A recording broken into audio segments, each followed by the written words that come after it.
Today's Bougie Artist live stream is a Halloween hangout, and I invite you to chill out with me whilst I draw pumpkins in charcoal pencil on sugar paper. Pumpkins are what I associate with Halloween, and that's why I am drawing them in this stream. So these are my reference photos. I got these photos for free from a site that I go to quite regularly, and I'll put the link to where I've got these particular reference photos from because they're very, very cool, and I like to give artists a shout out, so I'll put them in the description below. I think I'm going to use the pumpkin, this pumpkin as a warm up because I'm quite cold. My fingers are quite cold, and I think I'm going to use this lovely set of pumpkins with all these different like textures for the actual pumpkin pick I'm going to do on the sugar paper for my actual reference photo that I'm going to tackle in this stream. So in this Bougie Artist stream, I'll be giving you tips and techniques on loose charcoal drawing, drawing pumpkins, then be my fave, drawing with the Faber Castell Pitt charcoal pencil, and I'm going to demo this pencil on Arboretta pastel shade sugar paper. If I'm new to you, hi, welcome. It's great to have you. I do this thing on my channel where I make better product reviews of supplies from bougie brands bought by bougie artists. So what is a bougie artist? What is a bougie art brand? I hear you cry. Well, a bougie art brand is an old as fuck brand producer of art supplies. So they've been around for a long time. That brand is well known and widely used by artists. That brand prices their goods like they are the Gucci of the art supply world. They make everything premium. Even their student range is of a good quality, and that brand is proud as fuck about being bougie. A bougie artist is very particular about their art materials, wants the best for their artwork, believes that their work is only as good as the quality of their tools, will not think twice about dropping serious monies on expensive quality materials if it will do the job they need, shops regularly from premium high-priced brands, holds loyalty to some bougie brands, and is also proud as fuck about being bougie. So if a bougie artist sounds like you, then go ahead and let me know in the comments. I want to know. And if you are, no judgment here, hun, because I am too a proud bougie artist. I am one of your people. I am part of your community. So a little bit about me. I am a women's jersey wear designer, and I love making art. But out of all the different ways that I make art, I absolutely love making art in pencil. If you'd like to join me on these live streams, it would be great to have you. You can find me over on Twitch. This is where I do these live streams. And if you want to know when I'm streaming live, then it's best for you to hit follow on Twitch and let Twitch send you a notification every time I stream. If you are watching this as a replayer, hey replay, you can catch this particular stream, this hangout, over on the playlist How to Draw It on my YouTube channel. That's where I put all the replays of all the streams that I do, because Twitch expires the streams after about 7 days. Now they've changed their policy.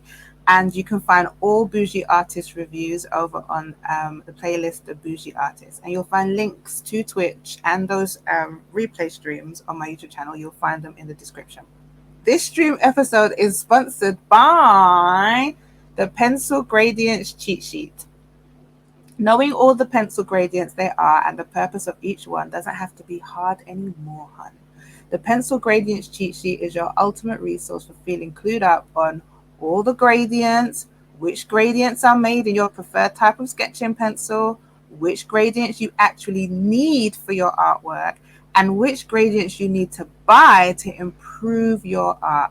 And you can grab that by going over to my website, which is shantellbancroft.com/4artists, or by clicking the link in the description. Okay, so I've got a little reminder here. So if you do watch the replays of the Artist Studio Hangout, or if you're new here, you don't know what the hell that is, every week I invite people to come into my studio virtually over stream and hang out with me while I design a piece for my clothing label and for my new gift shop.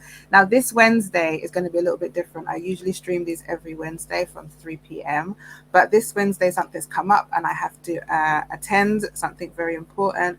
And so I'm hoping I will be able to stream when I get back from this appointment I've got to go to. And if I do, I'll be streaming late in the evenings towards the 8 p.m. ish time. I can't be certain, but I just wanted to give you a little heads up in case you do like to watch these streams live. All right, are you ready? I'm ready. I got a cup of tea. I'm drinking some green tea. I've got me cuppa here. I've got me sugar paper all laid out. That is good tea. I'm here. You're here. I'm ready to stream whatever you're working on this Halloween, whatever you're drawing in your own studio. You got it ready? Because I'm ready to go and I want to bust out the theme tune. So let me cue this up. Are you ready? Let's go.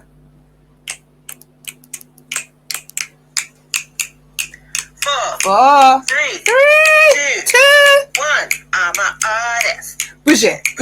Artist. Tell me what I need to know. I'm a bougie. Artist. Show me what I need to know. Right.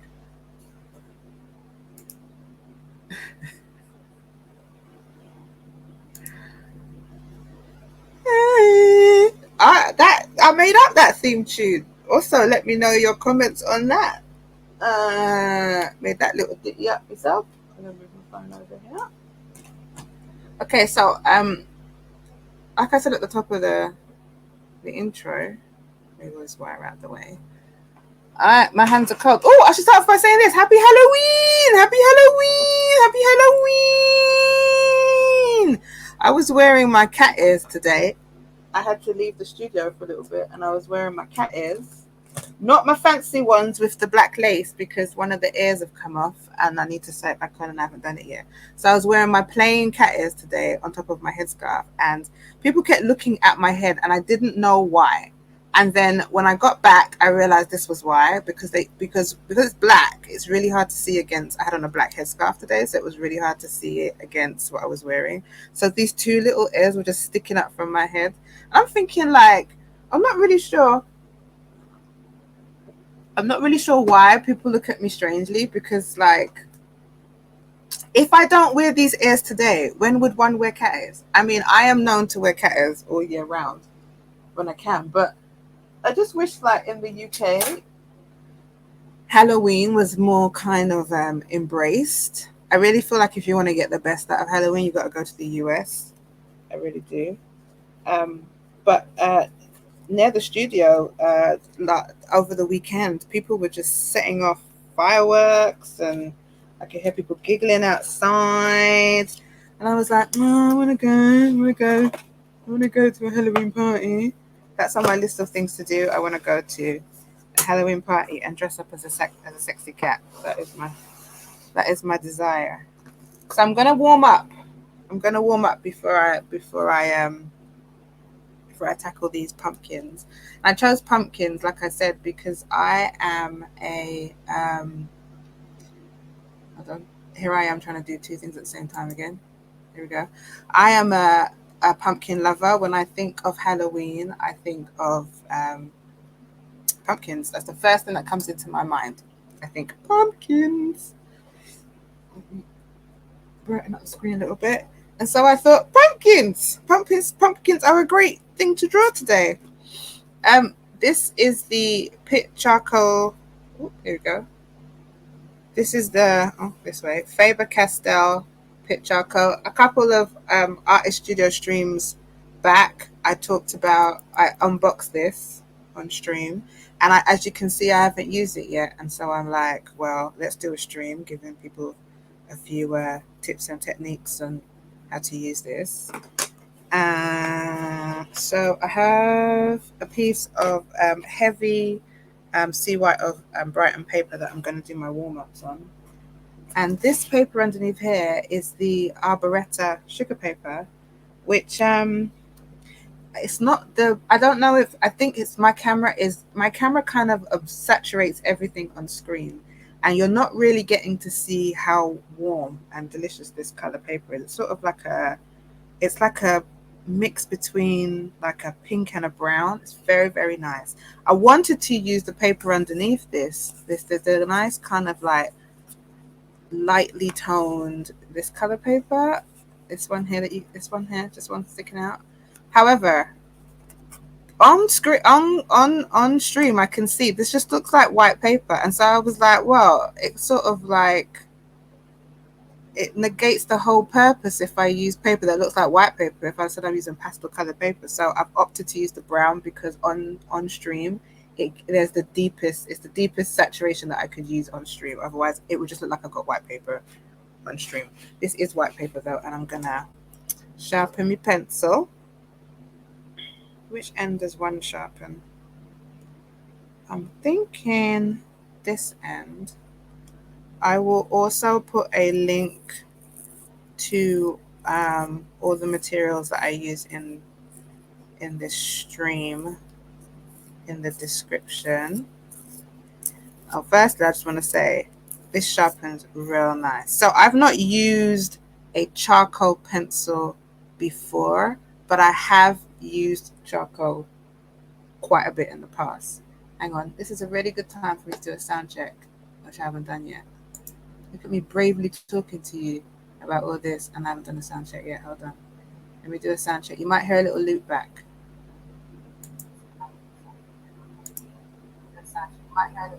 There we go. We're good. We're good. We're good.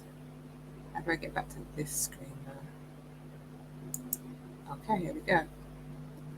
Okay, so firstly, I want to say this charcoal pencil sharpens real nice. I was worried because I didn't know if I'd be able to use my Stanley knife on stream, and I'm not really in the mood to get the knife out, but I've got it sitting here, so I was really hoping that it was gonna be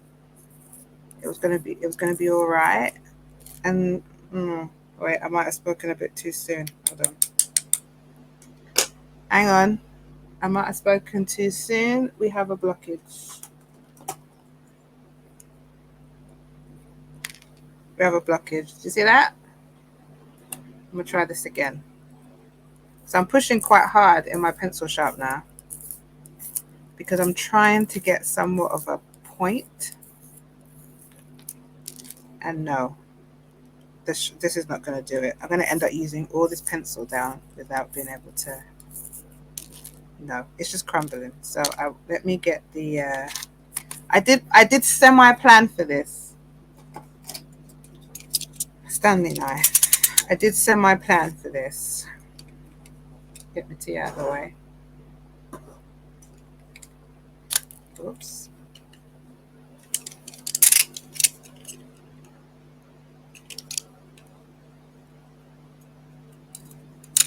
Whoops. Bear with me. I want to be careful that I don't cut myself. It's not.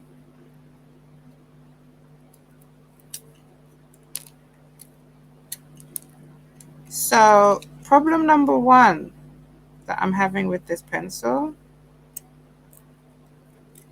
is its desire to keep breaking. Like it wants to, like the charcoal wants to break, and it doesn't feel steady encased in the pencil. So I would say if you have this pencil, you're thinking about buying it, when you sharpen it, I know that it's not the safest way to do it, because it's not the safest way to do it, but you want to sharpen with the blade towards your fingers. I know. And I would say that's the only way you're going to achieve a sharp point. Doing it that way, you're going to keep hitting the blade against the top of the charcoal, and you're going to end up breaking it. So I would say very, very, very carefully very carefully cut towards you. I know, I feel terrible telling you to cut towards you. So I'm going to work with that and get this mess out of the way. Hang on, I got dirty fingers. Did I plan for that? No, I didn't plan for that. I didn't plan for dirty fingers. I'm just going to roll them up here on the sides, and I'll clean up the desk after the stream. All right, so that's tip number 1. You need to cut cut it towards you. Cut the pencil towards you. I feel like I want to raise the light up a little bit. Let me also do a light check. It looks a little bit dark on the screen. Hold on. Let me do a light check. Let me raise up the light a little bit on here. See if I can make it a bit more powerful. I'm getting charcoal on everything.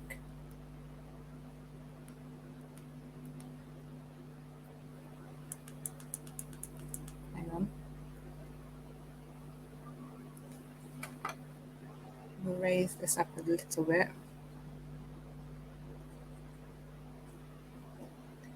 It feels like there's a shadow on the screen, doesn't it? It feels a bit shadowy. You notice that when my hands are on stream, it gets lighter. You notice that? And then when I take my hands away, it's interesting. Okay, so let me put him there. Let's turn this paper around a little bit. I've got grabby fingers, but I'm going to let that be because my fingers are going to get grabby anyway because I am using charcoal. So there's no point me going to clean it, even though have I got any tissue in here? I do have some tissue in here. All right, I was also going to play some spooky music, but I don't know, on my laptop. Spotify is not playing with me.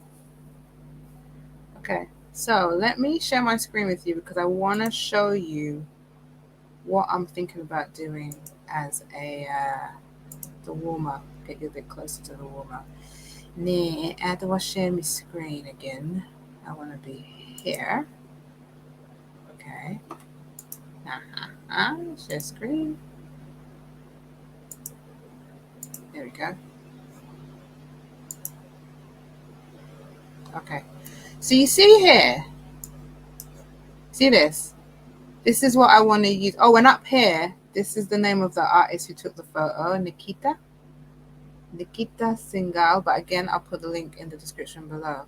But I like it as a warm-up. I was thinking about doing it as like the actual piece I was going to do today. But I feel like it's not that it's a little bit boring, but it's a little bit boring. But it's excellent for a warm-up. To test out this pencil is excellent. And I'm going to be working loose today because I feel like in charcoal, that's what charcoal breeds, looseness. I'm not going to do anything tight because I can be quite tight. And I'm wondering whether or not with this pencil that I am grabbying up with my grabby fingers, if because I've got a pencil, I'm going to feel this desire to be quite tight like I normally would with a pencil. So I'm interested in this. I'm interested in seeing how I kind of handle that. But this is what I'm going to be doing. Maybe just this section here on the side of the table. So bring that back. Okay. Oh, I need it up. Do you want this up at the same time? Would that be helpful if I had this up at the same time? Click, click, click.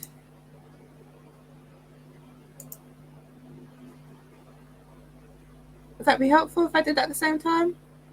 Running through all the different ways I can show you what I'm doing. Okay, yeah, that's helpful, right? If you can see it, yeah. Let's do that. I'll get mine up. This can work. This can definitely run. Okay, so let's keep it loose. Keep it loose. Keep it loose and small for our warm-ups. I'm gonna do a few quick sketches, just a few. So let me first take the gourd. I believe it's called a gourd. That bit's called a gourd, right?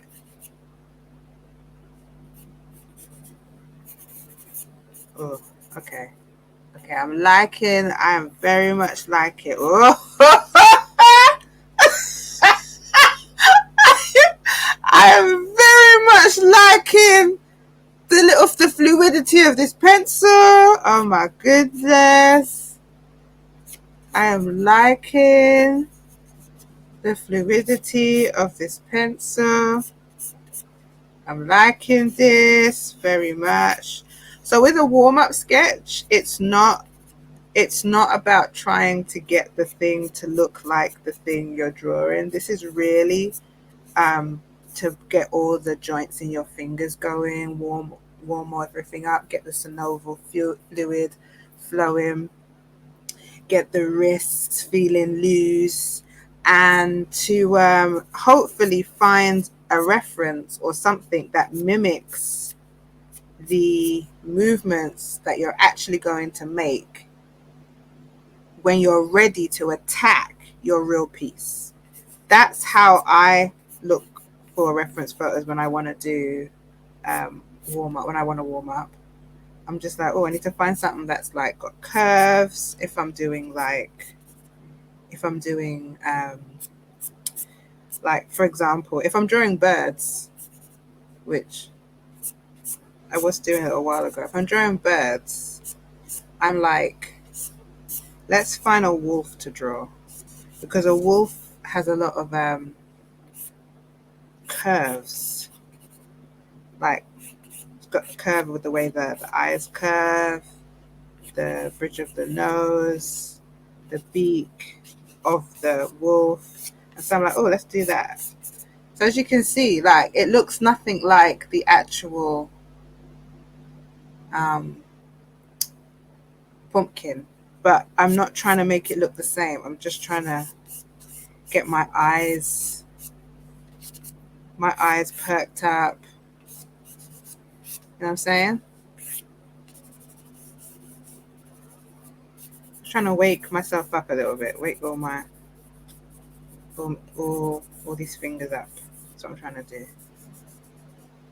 I think I would say, if I were to be honest with you, my favorite part of a pumpkin, right, is this gourdy bit here. And I don't know if you've seen this, but pumpkins grow on a vine. Did you know that? You probably knew that. Pumpkins go on a vine, and they have like little leaves. They have little leaves and flowers. I don't know if you know that. Did you know that? I know. I wouldn't say I'm a pumpkin connoisseur, but I just think they're the most interesting thing to draw. I really do. I think they're interesting because they're surprisingly simple, right, as things to draw, but they come in so many great shapes and sizes that, like, they just offer a lot for me. I like them. I really like how smooth this pencil is. It's almost like, it's like, I'm trying to remember what it's like to use big thick chunks of charcoal, and if it feels the same. Um it's just more control.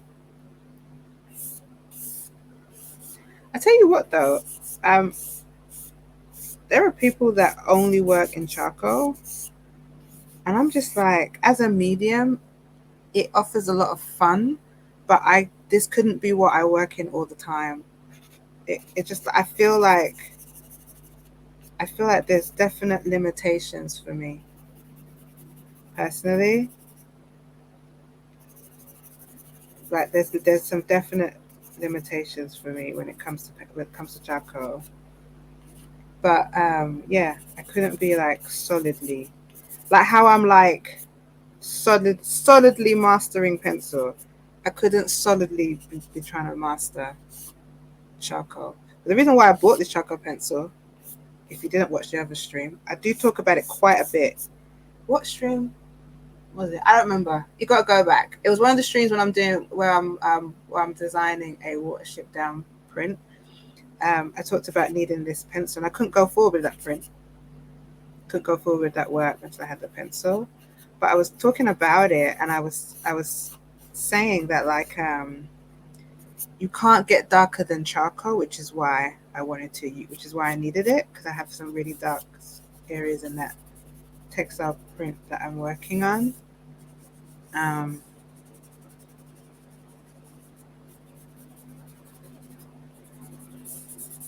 kind of forgotten what I was talking about. What was I talking about? Was I talking about mastering? Oh yeah. Yeah, so like it offers, like it's very, very dark, offers a lot of freedom, but I would feel, I don't want to say bored, but slightly bored. But I love seeing charcoal art. Okay, so another thing about this pencil is you're going to find yourself sharpening it often, quite often. How much did I pay for this pencil? I think I paid about no more than £2 for this. I think. I want to say more because it's a Faber Castell. I want to say more. I didn't buy it with the intent to do this. I bought it to work on small areas. But you are gonna have to keep oh, I think I'm using a dull bit of the blade. I've got to cut some of this blade off. You are gonna have to keep doing this, because you will find that you're oh, there you go. I think I found my rhythm. There you go. There you go. Found my rhythm. I think I was just using the dullest part of the blade. Okay. I'm feeling quite warm. Feeling a bit more warmed up with my dirty fingers. Just to finish off what I was saying about that though. Yeah, no, I love watching people work in charcoal, but honestly, I couldn't do it. But I love watching people work in charcoal. I love it. There's so much freedom. But yeah, for me, I couldn't do it all the time. All right, let's move that aside, but not too far, because if I want to sharpen my charcoal again, I'm going to come back to that, stick that there. All right, let's pick up. Let's take off this one. Oh, where am I? And share with you. Excuse me.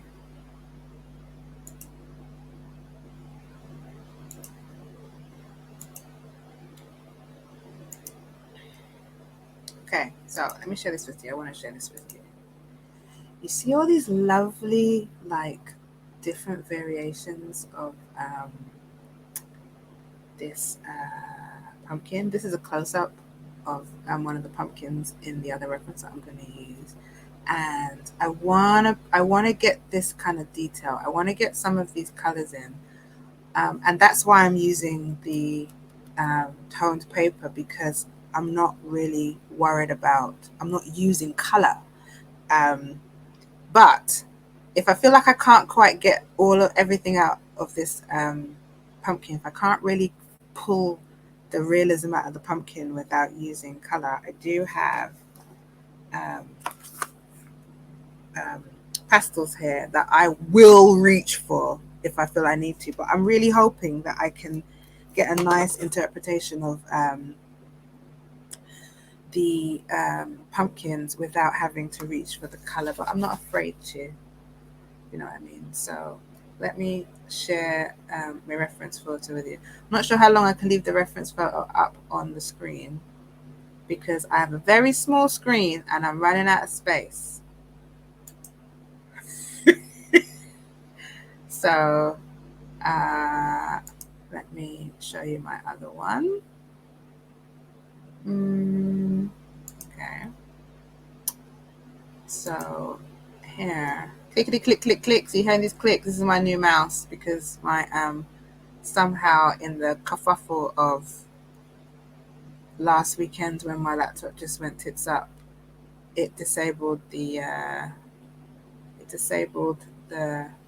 touchpad, and so I got a mouse. And I have to say, it's really easy on the hands, but I am very aware that the audio is being affected by the clickety click clicks. Share screen. So this is my reference. I don't know if I want to do like just like this part of it here, or just do one. You know, I can feel myself. I feel like I'm gonna go off. I'm gonna go off a little bit on this reference. I feel like I'm not gonna quite draw this reference as is. I feel like I'm gonna end up putting some flowery bits in it, like some vines in it. It's a beautiful reference, but I really want to get this like this kind of like texture of this kind of. Are you seeing what I'm seeing? Yeah, I want to get this texture in here and these knobbly bits and these like. I think what I really wanted was a reference that had these. Excuse me, these pumpkins all lined up so I could draw them in a line, but I couldn't find it. But this is not a bad reference at all. Or maybe I'll just do like this bit down here. I'm not sure, but I like the way this has been turned in and it kind of encircles this one. So I think I'm gonna just do this top bit here. Think so. Let's see how it goes. Either way, it'll be fun. Let's see how it goes. I'm not going to sketch out. I'm going to go straight in with the charcoal. Be brave, people. Be brave. I'm going to go straight in with the charcoal and then just go at it. So, do you need this picture here? Where do I put myself? Wait, I'm going to move my screen around a little bit to see what happens when I move my screen around.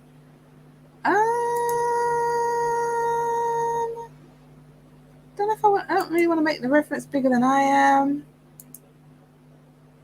Oh, it's me again. Oh, it's me. Oh, that's me. I won't be able to I also got to keep an eye on comments. I am doing this live on Twitch, so just in case someone pops by and wants to have a chat, I do want to keep my eye on the comments, but we're good. Everything's good over here. So I'm probably going to go into a little bit of a focus mode for a minute while I do this, while I figure out my composition. Let me get my reference photo back up. There. I think that's good, right? If I leave this here and then I draw here. Is that cool? That's cool. Like I said, I think rather than trying to do all of this, I think I'm just going to do.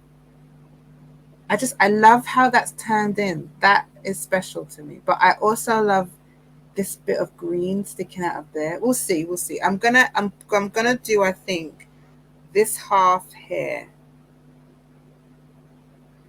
This bit here. All right. Also, I must get pumpkin in shot because it is a Halloween special. So we must always have my pumpkin in shot. I might bust on some music. I might do, but I'm all right for the moment. All right.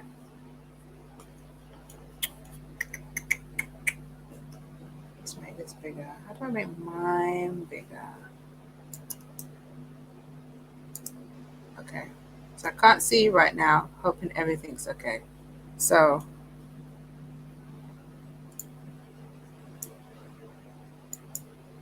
let's start with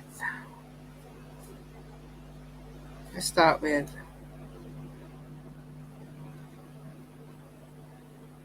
this one.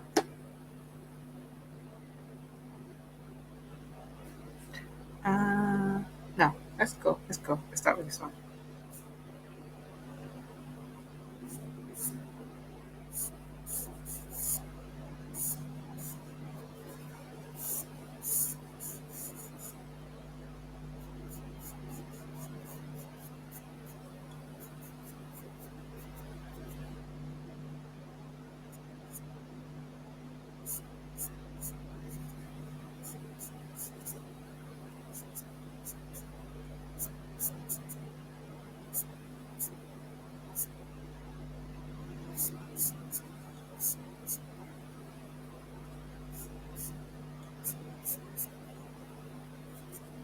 I like the way this one kind of goes off the screen and you can't quite see the rest of it.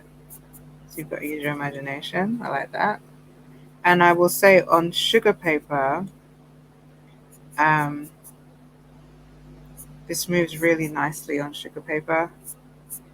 Um, like really, really nice. Like it's not, I think like for me personally, the sign of when uh, um, uh, two mediums work really well together is when as soon as you touch the paper with one of them, you can immediately imagine all the shades and the tones that you're going to put in just by like the first few marks. And with this paper, like I already know where I can already feel instinctively where I'm going to come back and shade in this pumpkin here. And to me, that's the sign of like nice paper when like there's some nice symbiosis.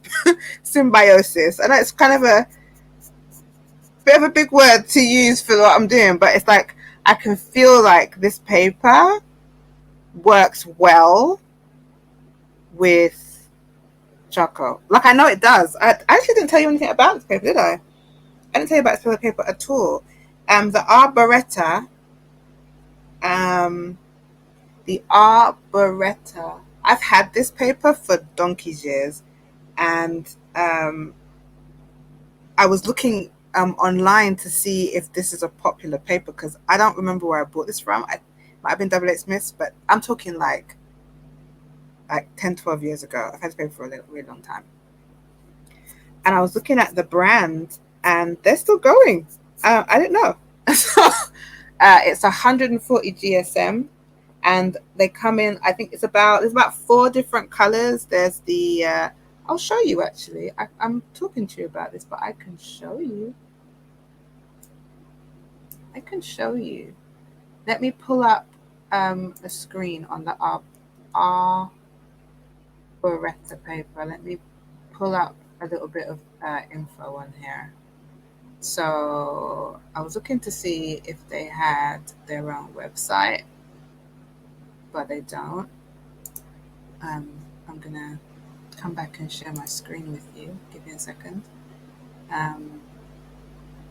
Arboretta. How about I share this with you? Screen. Whoops. There we go. Oh, you need it a bit bigger than that, don't you? So you could take the whole screen. So this is the, I could be here. That's not making sense. So this is Arboretta. I'm gonna click onto this. It's been sold on a couple of different shops. This is Bristol Fine Art. I haven't shopped with them before, but when I put in Arboretta, this is the first thing that came up. And the description here says Arboretta sugar paper has a medium weight of 140 GSM. They come as A4 or A3. This particular pad that I have now is an A3. They're ring bound at the top and there are 35 sheets of different pastel shades. And they go on to say, with a warm tone to it, these pads provide good surface for drawing with graphite and charcoal, any soft media and soft pastels, crayons, crayons, pencils will complement this pad. I have to say, because charcoal is so soft, this paper is really like, this paper is really, what do I want to say? It's like a warm hug. It's warmly hugging this pastel pencil. So I've never used graphite on this paper, ever, ever, ever. I've only ever used charcoal sticks. But there you go. There it is. You can find that on, you can find Arboretta on a few websites. But there you go. You might be able to hear kids outside. I'm sure they're trying to figure out what they should do. Let's get back to the screen so that we can get back into it. So, the screen.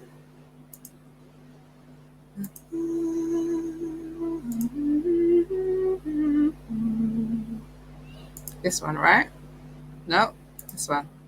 No, this one. Yeah. Okay. Where's mine?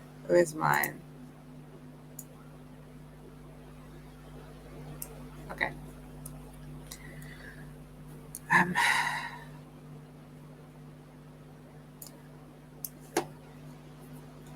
So I'm working on this next one here now. I'm gonna do this somewhere between these two because I think I'm gonna jump onto this one. So I'm not too worried about things having to look exactly the same. I mean, for the sake of drawing a reference, it is easier if you it is easier on you if you're drawing something to keep some of the lines, like there's these two lines. If I put them in the same place, they'll help me figure out where all the rest of them are supposed to go. But I am not like afraid of not putting in the right amount of sections to this pumpkin. Not afraid. Especially because I'm keeping it loose and I'm trying to have, a little bit of fun. I'm not afraid of it. Charcoal is that kind of medium where it lets you play a little bit more. And I think if you come in tight with it and you stay tight, you're going to miss out on the joy of what it can do. And also, a little tip about drawing pumpkins.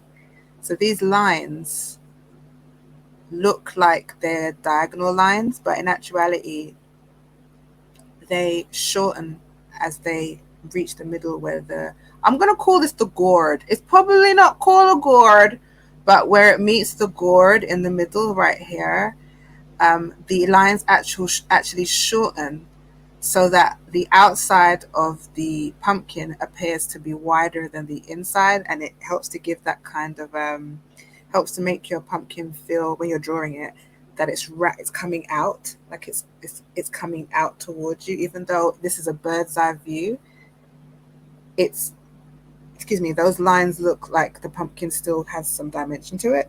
So when you're approaching that, these lines need to be rounded. Have I got a piece of paper? Where's my little piece of paper that I was doing? So these lines here, rather than drawing them, rather than drawing the pumpkin like that, where the lines are straight, just add a little curve to it and have the lines shorten but coming outwards and going in, like an eye, like outwards, a little bend to it and coming in, and that will keep it looking like it's rounded. Hope I explained that well. That was very hard to explain to you, but as I keep going, you should be able to see what I mean. So these lines here, I did initially draw them a little bit straighter, but I'm going back now and I'm just rounding them up. And it does make a difference to the size of the pumpkin.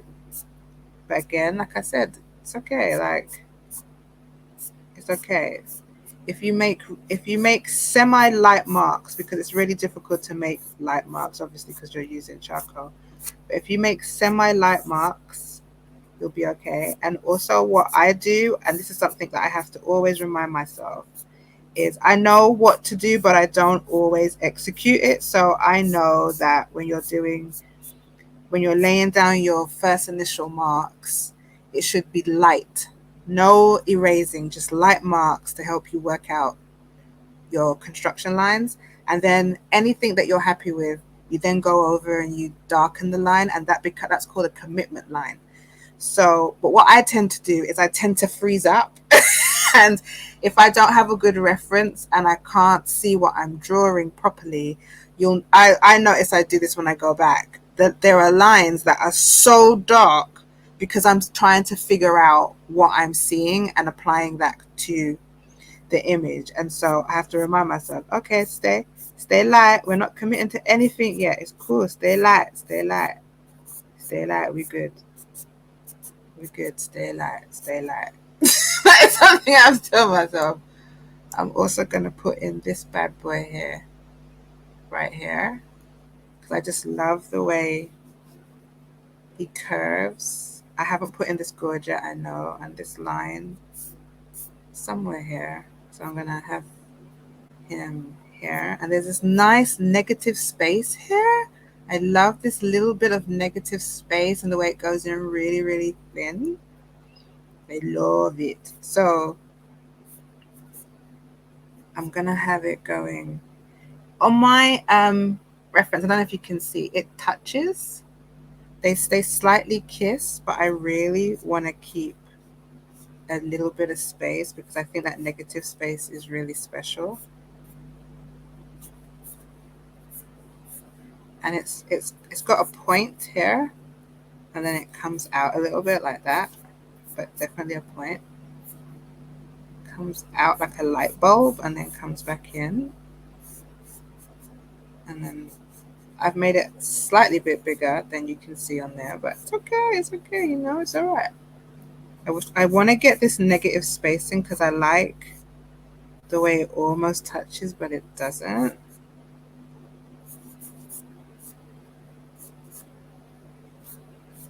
Again, there's these markings on the pumpkin that appears like it's straight, but it's not.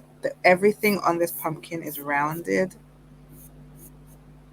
And then I need to go in a little closer on my reference because I can't make that out.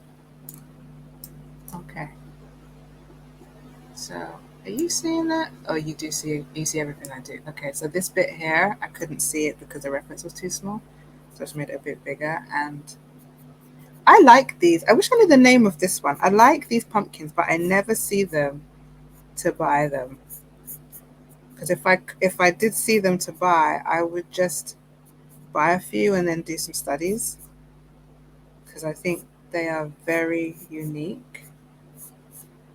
And it's got, I could go a little bit bigger with this.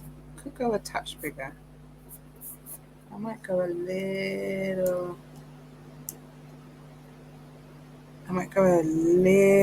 bigger, a little roundy here.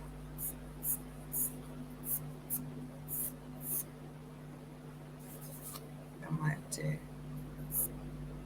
So you can see I'm doing that thing I told you I do, where I don't quite understand where to put my marks, and I can feel me doing commitment lines that just have no business being there. So I'm gonna leave this one here for the moment and come back because I also think that's a good practice. We'll come back and fix that one in a little bit. And then I'm going to do this white one in the middle. And I really want to get this this line, this line. I really want to get this space here. I love this little space that's left here. So I'm going to use that as a reference point so I can make sure I get it in. So you can see that I haven't left enough room for this and this because I've paid more attention on here, this space, than this space. Not ideal because now I've got to try and fit this in, but I did not want to 1, 2, 3, 4, 5, 6, 7, 8, 9. I didn't want to sacrifice 2, 3. I didn't want to sacrifice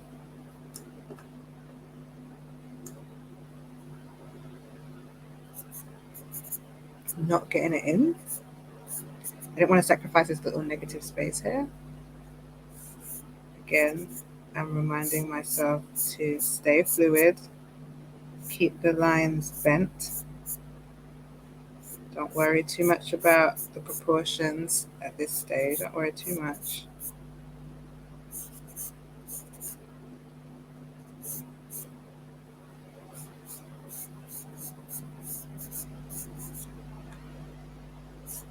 So what I'm going to do, because I'm obviously going over that piece, is I'm going to not worry about it.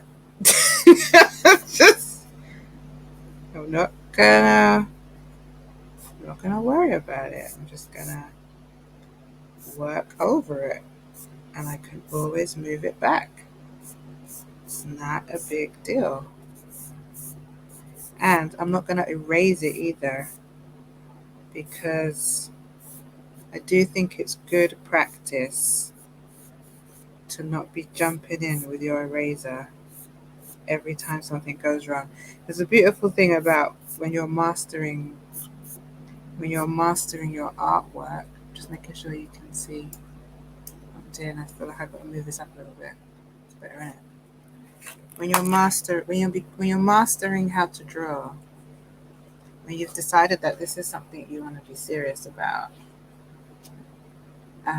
what you're really doing when you're practicing is you're teaching yourself how to correct mistakes, how to not stay in panic mode or even reach panic mode, and to be okay with what's on the paper, and sometimes to just leave those mistakes in and just be like, you know what, next time when I come at this, it'll be better. But yeah, so for me, learning how to correct my mistakes is really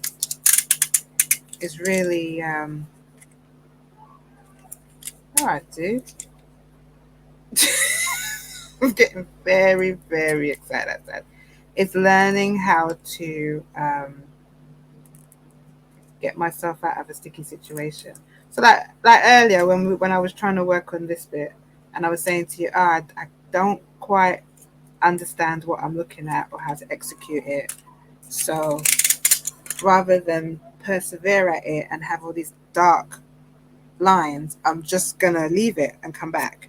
And that has taken time. That takes time to get to.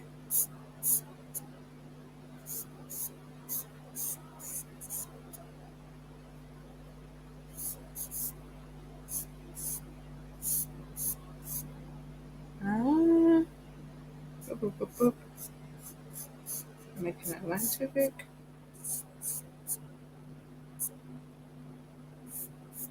There's a little bit of shade here.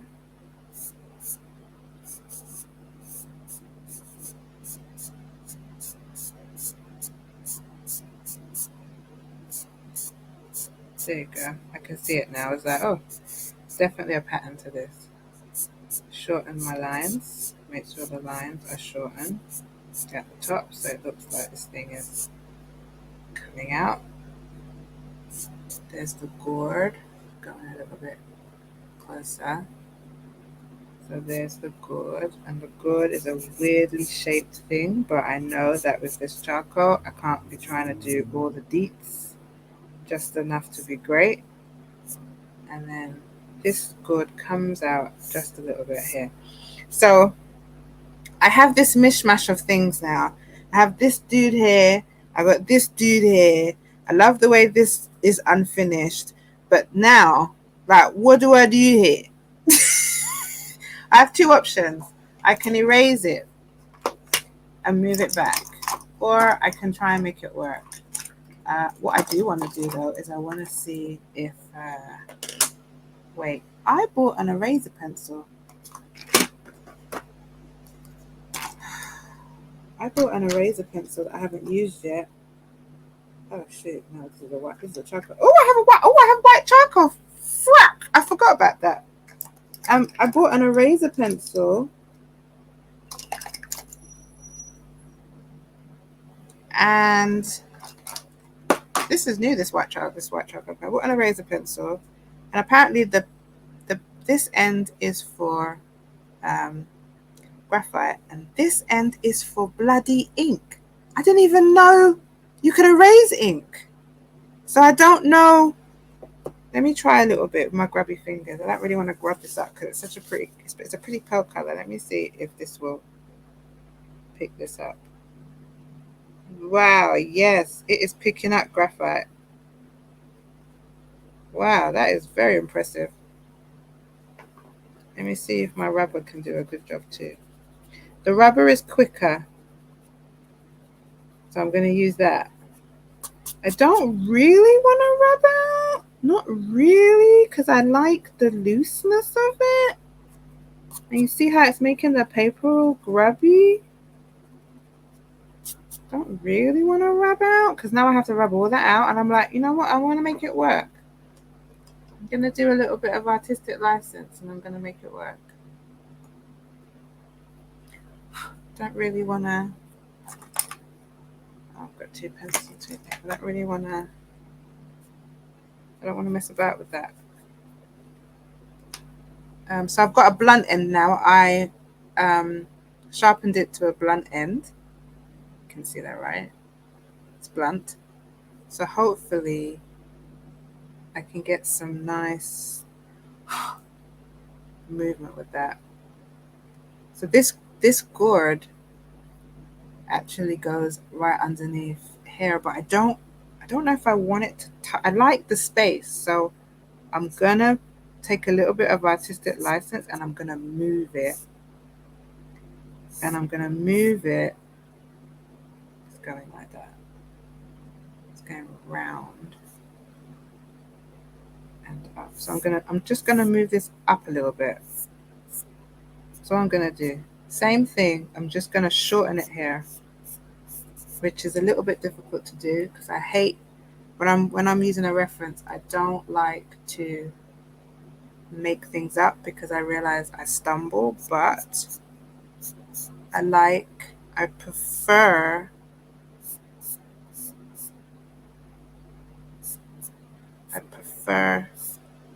if there was some space, so I can tell. Okay, yeah, I'm going for that line. You can't see it, but I'm going for that line. I'm going to put this rubber away because it's ruining my play.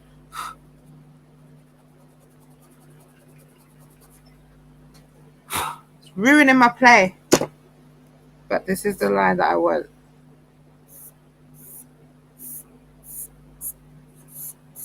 That's the line that I wanted.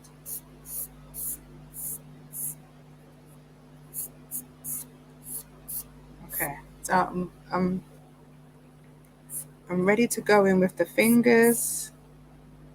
I'm ready to go in. I'm ready to go in with the fingers. I'm ready to go in.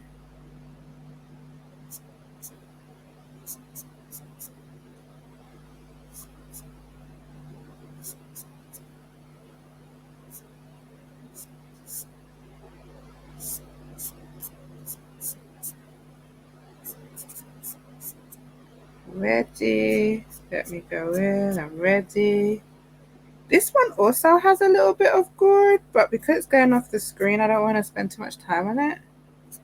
Okay, I'm ready. So now what I'm going to do is I'm going to go in and just kind of bring out some of these textures with the charcoal. So starting with this one. Actually, let me start with this little one.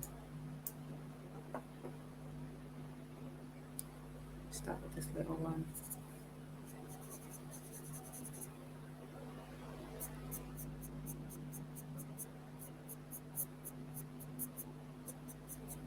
I really don't feel like I have to do much. I feel like it's really just about putting in just the right amount of lines to tell a story. I love how this is so unfinished here.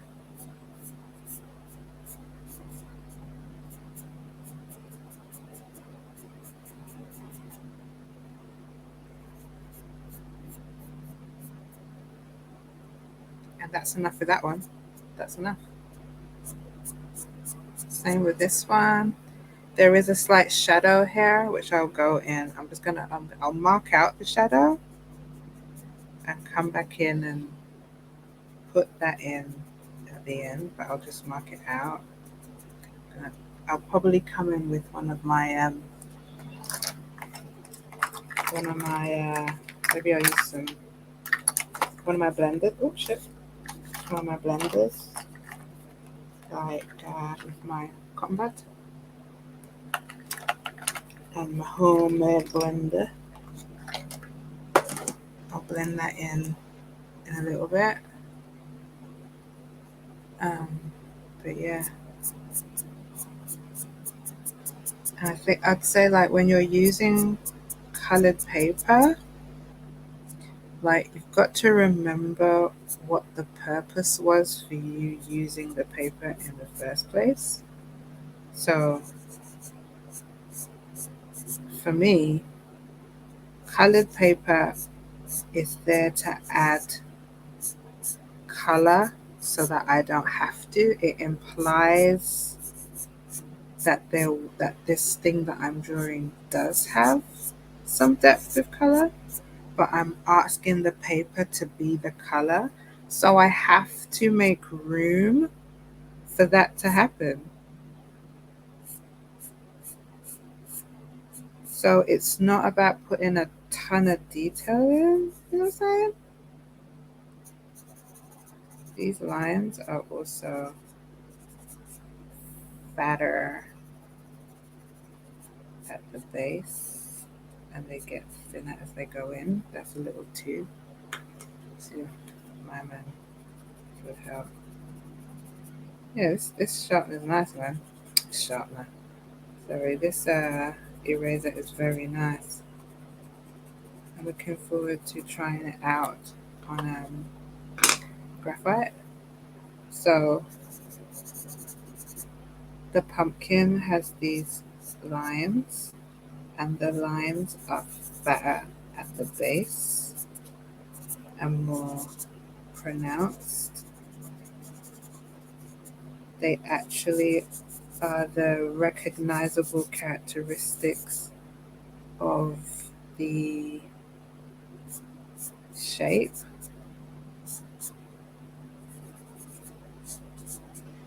So without making that clear, I think you lose the shape. So I'm just going to make that really defined, especially on this one. So as a rule, when you're putting together a composition, you always need to decide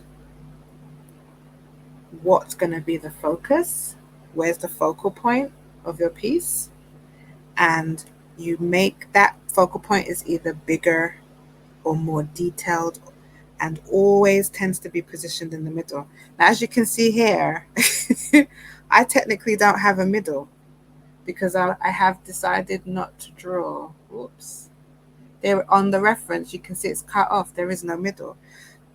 So if I wanted to make this more defined as being the one I want you to look at first, I'd have to put something else in here to draw attention to that. Otherwise, I've just got these globby shapes. So what I will do is I'm going to, you saw in the warm-up, I was doing these vines. I'm going to use the vines as a way to help the viewer be concentrated on this dude here. Because I want this one to be what people home in on first. So I'm going to make all these lines on this one more defined, heavier. Everything's more defined because I want the viewer to notice this one first. So I have to put more into this one. See what I mean? I also want to make sure I get, hold on. Whoops, no. I also want to make sure I get some of this detail in as well. It is a little bit difficult with the charcoal, not going to lie to you. It's a little bit difficult to do that because it's not, even with the pencil, it's not really giving me the option to do that, but I can suggest it. I can suggest it by just putting a few marks in. I feel like I won't need to add the color to this. I feel like it's exciting enough without the color, personally. That's what I'm thinking. It's exciting enough without the color. It's really important to me to show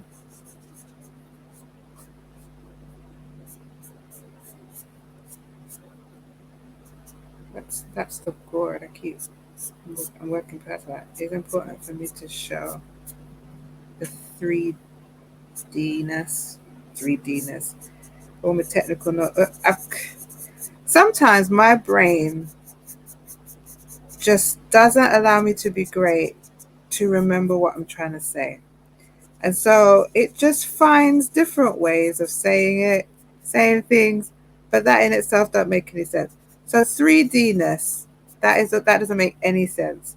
I'm trying to just trying to make this feel 3D is what I'm looking for. There is another technical artistic term for it, but my brain is not allowing me my brain is not allowing me to be great. And so I can't remember what it is. I'm going to come in a little bit closer on this because I'm using dark pencil. Normally when I use my graphite pencil, you can't see shit. You really can't see what I'm doing, but I feel confident that if I come in a little closer, you're going to be able to pick this up. Let me just check on Twitch. There is a huge lag on Twitch. But yeah, you can see it. I was going to do another mic check. I'm trying to just... There you go. You can see what I'm doing. Okay. So where's my reference now? Okay. I can't watch myself draw because it puts me off. So I'm having to... I've got a little screen at the bottom of my screen where I can see my hand, but I can't see exactly what you're seeing, and it makes it easier for me. So I'm putting a lot more effort into this pump because I want this pump to be the focal point. But I'm also refraining from doing too much. It really doesn't need me to. As long as I do a good job of giving a good depiction of this pumpkin, I'm good. Something I've just noticed as well is the points of the gourd if I want this to make sense to the eye, the, the this bit of the gourd needs to touch one of the segments,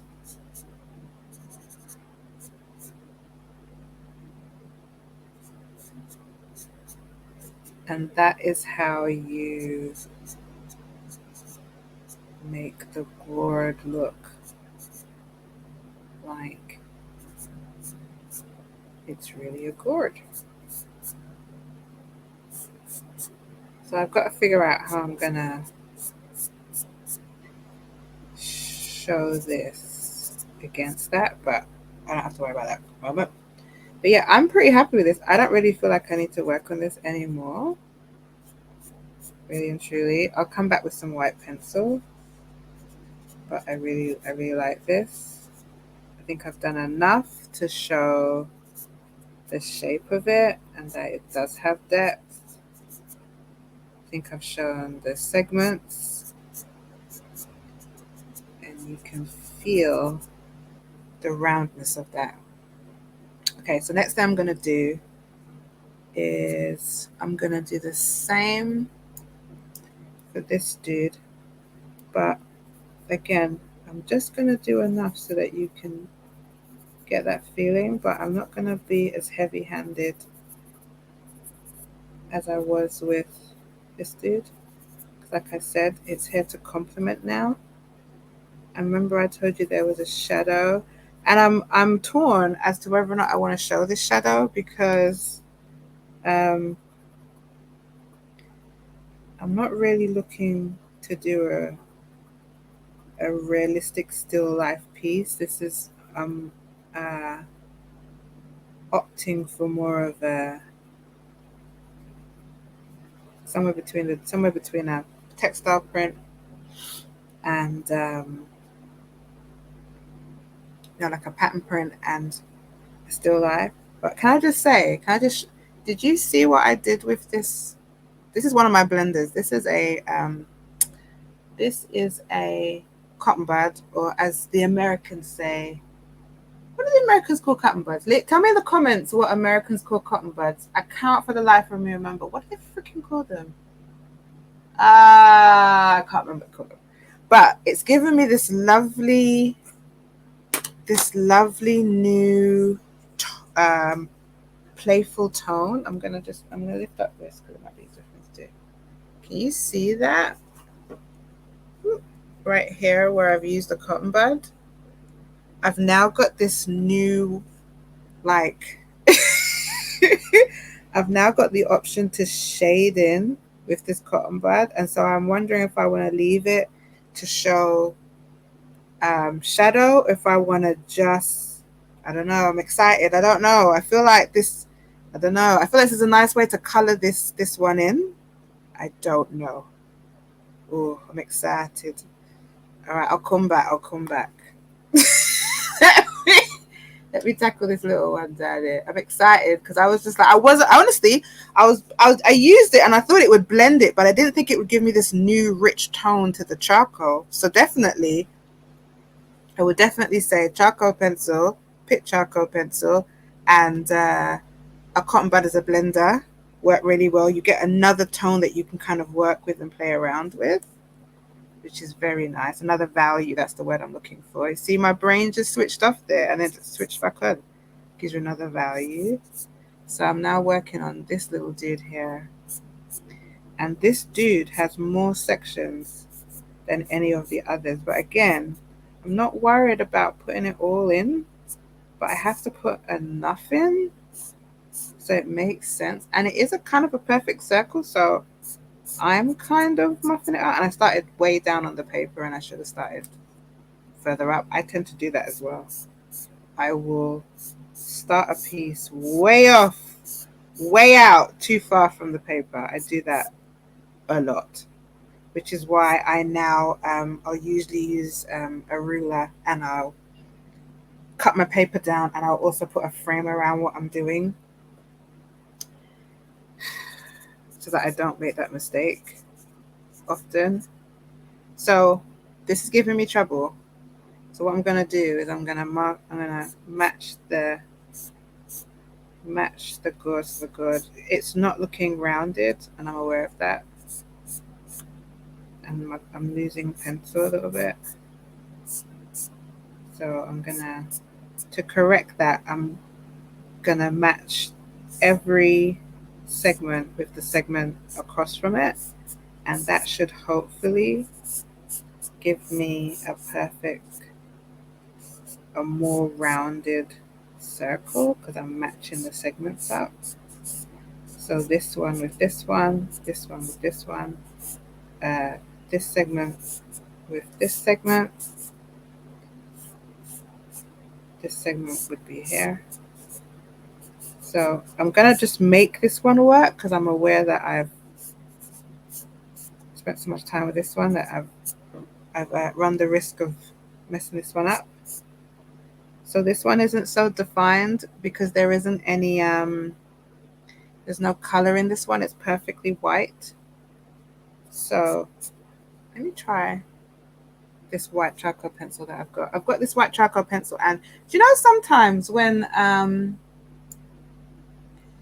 sometimes when you're going through your art stash and you don't think you have anything, and then you look over and you see something and you're like, did I always have you, or did you just appear? This happened when I was getting ready for the stream.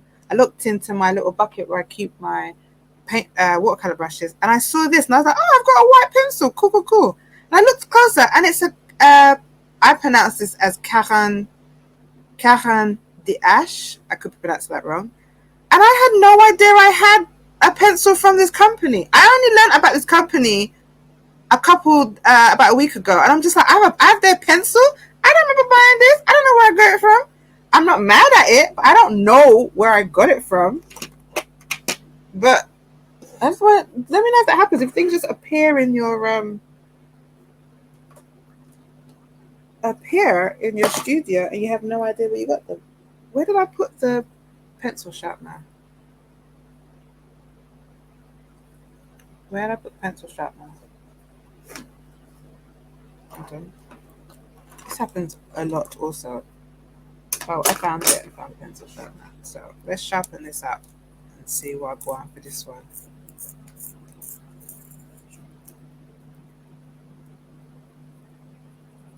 It's all right. I'm also going to, before I get into that, I'm going to use my rubber a little bit just to tidy this bit up, because I'm having trouble seeing, and you know I don't like to use my rubber, but I'm having trouble seeing where this is going wrong. I think I have to move this down a little bit. So 1, 2.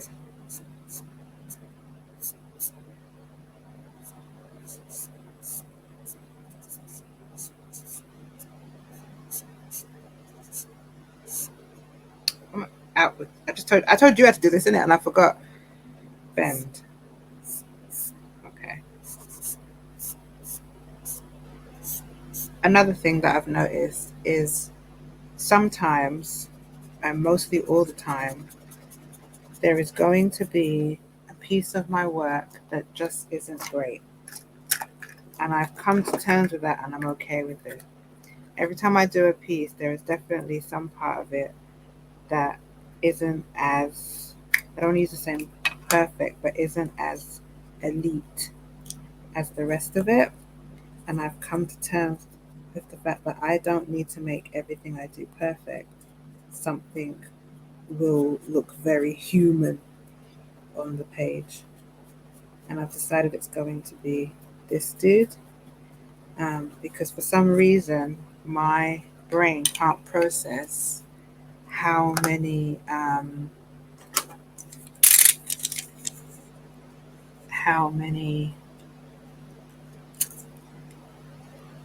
segments there are on this particular pumpkin. Like the information isn't registering. I can feel it. I'm just like, what? I'm looking at this thing and I'm like, draw what you see, Shan.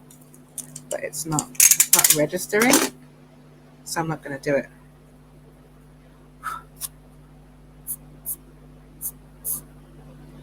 and I realized that I need to. Just as I was doing that, I was like, okay, I made the pumpkin too short at the top. That's what was going wrong.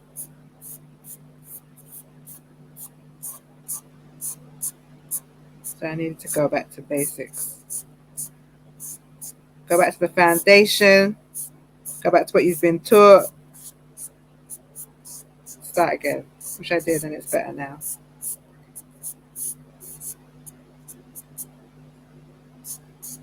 This is going to be the one bit in my piece that's going to look a bit funky, and I'm okay with it.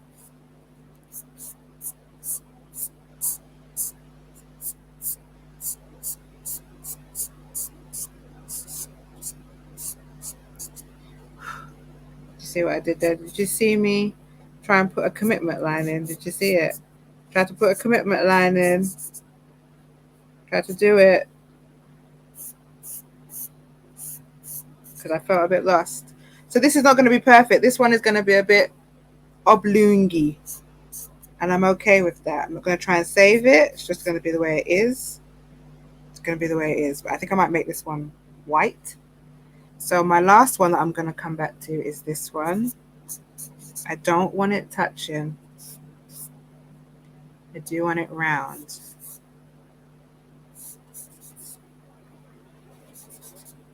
This Pitt pencil it's nice. It's nice, but you ain't gonna have much pencil left if you're doing large pieces. You are gonna run out of pencil, and it might be better for your larger pieces for you to just use a stick. That might be better.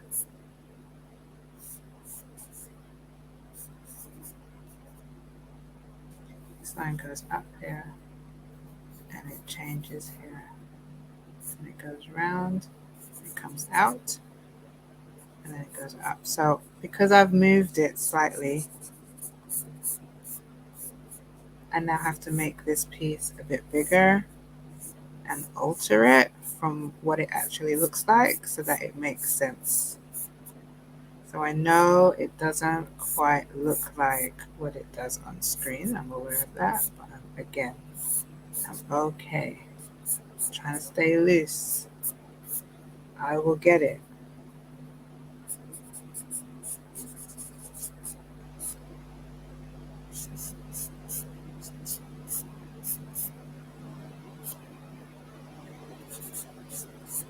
It's got these beautiful markings on the middle here.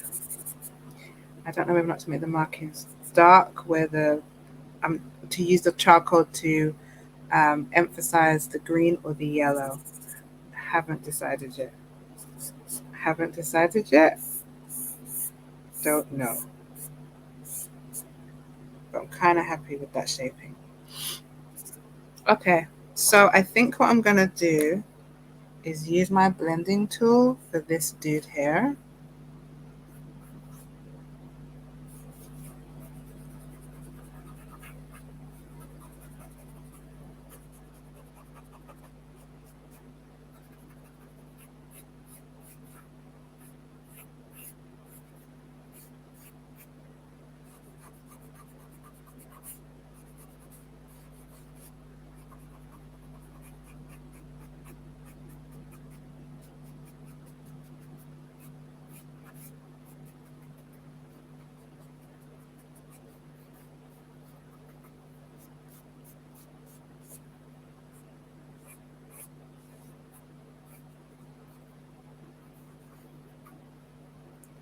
I'm going to use a teeny tiny bit of it for this white one, just on the inside.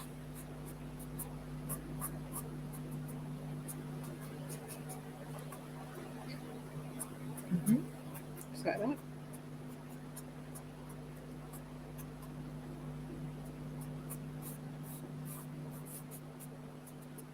Just a teeny tiny. And I'm gonna I'm going to sacrifice the shadow for this one too. I just like the way it feels. It feels really nice. It feels really nice to just use it on this little one. And I'm not going to worry too much. This one here will come. I'll get it. I always do. But I'm going to use less of the paper.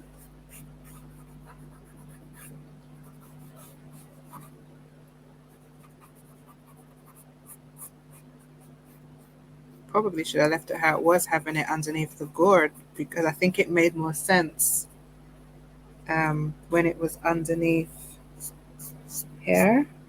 I think by altering that, I might have made a little bit of a mistake, but we'll see. But yeah, I'm going to keep this guy dark. Also, a little stretch and a little stretch. I can feel everything starting to cramp up. Hold on. Need a little stretch. Hold on.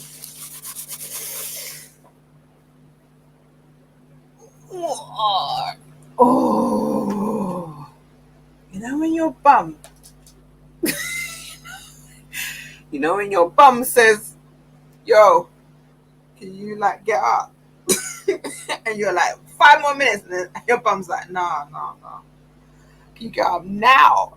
And you're like, "No, just give me 5 minutes," and your bum's like, "Oh, you don't wanna get up now? All right, I'm just gonna make this part of you hurt." Oh, that's what happened. Okay. I'm good. Ooh.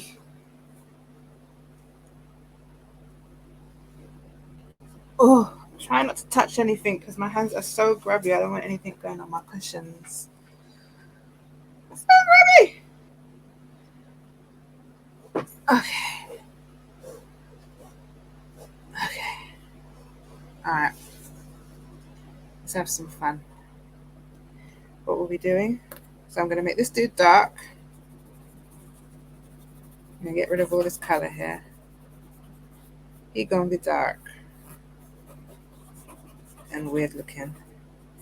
And I don't want it to be too strange, so I'm going to put a bit in here to bounce back. A bit here. There. I'm going to add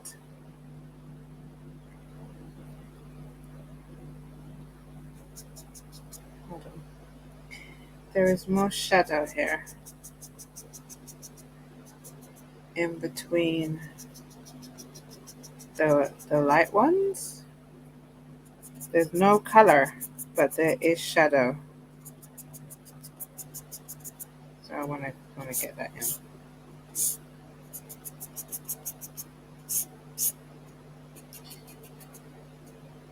I know these ones are a bit. So I have to put a line in there. Hold on. No, I don't. Don't have to put a line in there. I thought I did. 1, 2, 3, 4, 5, 6, 7, 8, 9. Do I want to put a line in there? This line to that line, that line to that line, that line to that line, that line to that line. If I take this line out, what does it do? Oh, it's better.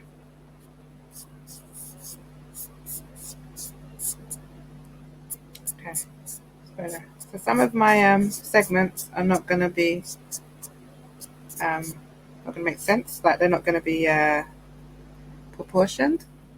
I'm okay with that, but I have noticed that on here there is shadow on the left side of every segment. So I'm going to follow that pattern. That's the left. So there's some shadow here. There's some shadow here. There's some here. So where there's no color on this, there is shadow to show the segments. That's going that way. That one will be going this way. Okay, so let's get this white pencil out and see if we can add a bit of depth to this with this pencil.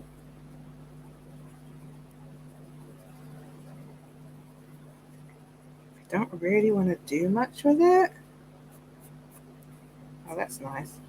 That's what I'm going to do. I'm going to put the white pencil on top of all the dark bits. That's nice. I like that. That's a nice effect.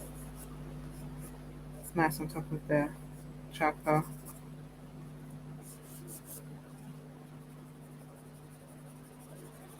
That's really nice. This white pencil works really nice with the charcoal because I can put that white in. See how it's just kind of, you seeing that? Let me move this around. You seeing that, right? You can see how when I put the white on top of the charcoal and I go a little bit darker, it gives me that kind of a grungy look. It's grungy, but it is a really nice way of interpreting the pumpkin because you're not putting in so much information, because remember, you are trying to stay loose because this is loose, but you wanna differentiate it from the other two, which have a lot of color. And so by adding this like striking bit of white here, it does that. It's like, oh, something different here with this one. Looks the same, but it's different. That's because it is the same, but it's different. And so I've got to do this side. I would move the paper around, but because I want you to see what I'm doing, I can't.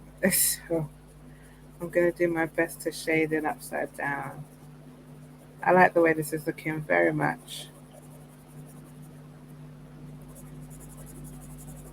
And let me know whenever you watch this, even if you're not watching this live, where does this gourd go? Can I put this gourd in? I'm going to put a gourd line in here.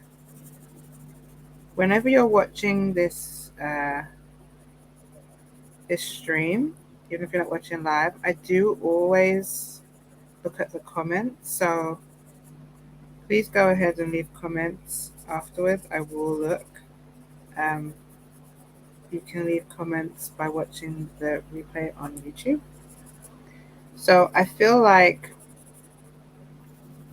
just adding a little bit of something helps to differentiate without having to put this all of the white in and being like, this is a white pumpkin.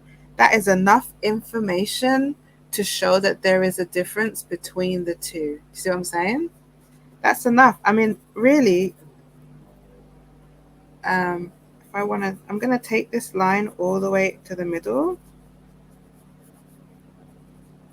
just because I'm feeling playful. So I've taken this line all the way to the middle. So this pumpkin is coming all the way. So when I put the gourd in, I call it the gourd, not the little stem bit. When I put the stem in, it will work on top of that. But I like that kind of movement. So that's as much as I'm going to do for that. There isn't much else to do here with this one because there isn't anything else going on because it is white, but that is enough. Just a little bit there. Just a little bit and a little bit next to the white. Just a little bit next to the white. Just to make it look a little curved. I think is enough. And because this Pitt pencil likes to dull up as soon as you've done it, might as well take advantage of the dullness, because you see it's like it's flattening out. It's flattening out. So you might as well take advantage of it. So I'm like, yeah, that's cool. The next thing I'm going to do, I'm going to come back to this in a bit and I'm going to put in the stem in a minute, but I'm toying with pulling this out a little bit. Yeah, I'm going to pull it out a little bit. I'm going to pull out this dude by just pulling the white further along around, just a little bit further, a little bit further. Just going to pull it out a little bit, just going to drag it out a little further. I know these lines aren't correct. I'm okay with it, but I'm just going to drag it out a little further. Just so you're like, oh, I see what she's doing. Okay, I'm gonna come back to that in a little bit. So that's worked really nice. That's worked really nice. This is Super Color 2 Soft. I wonder if this is also if this is actually a watercolor pencil. I don't know where I got this from, dude. I didn't even know I had this. It still has the plastic on the top with the barcode. I don't know where I got this from, but I'm not mad at it. So I've got this white charcoal pencil, and I'm tempted. Okay, so here's the white charcoal pencil, and I've just done a little pencil test on the side of my paper, and this is a lot lighter than this one. So I'm gonna see whether or not it will let me. Whoa! Look at that. That is so much lighter. So I'm gonna use this to come in and put the gourd in a little bit. Not right now, but in a little bit. Oh, that's real nice. I'm gonna come back in with that one. So we know that this is gonna be the white one. I'm gonna keep this the same color as the paper. This has got the deeper markings on the inside, and this dude is dark. So now I'm gonna come back to this dude now. Now I know what I'm doing. I'm gonna come back to this dude, and I'm gonna go in with my DIY. Can I do it like that? I don't think I can do it like that. My DIY blending stump. I think I can sharpen, actually. I think I can sharpen the stump. I think so. Can I sharpen this stump? No. No. Ah, sorry, we use that as. Okay.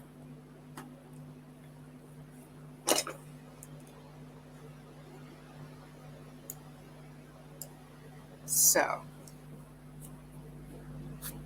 see what this stump does, if it does anything at all.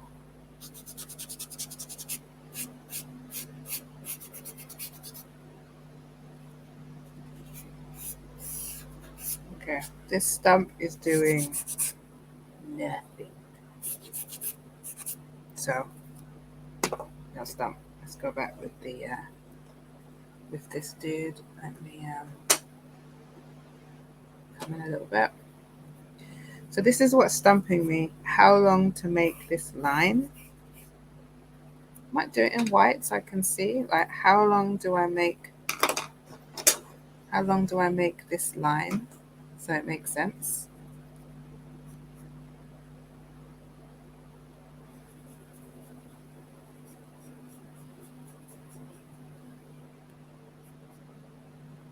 Now I'm gonna draw this on the inside of this dark area here. So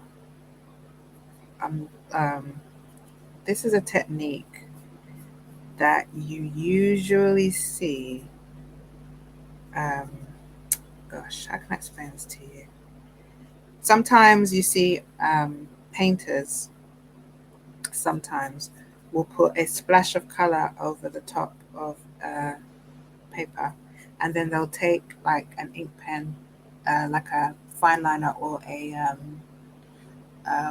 they'll use drawing ink, and then they'll draw the subject on top of the splash of paint, so that you just get the feeling that this paint is how do I explain this to you? So much like this. So imagine this is a splash of paint, and I'm just going in now with an ink pen, and I'm drawing the actual subject on top of the paint, and that is how I'm adding color to the subject. So this is that's a technique. So I'm going to use that same technique here, and rather than trying to make this blob work, I'm just going to think of it as a splash of color, and I'm going to draw this on the inside of this white pencil, and I'm going to concentrate for a little bit because I'm talking and I can't talk and draw at the same time. It's kind of impossible.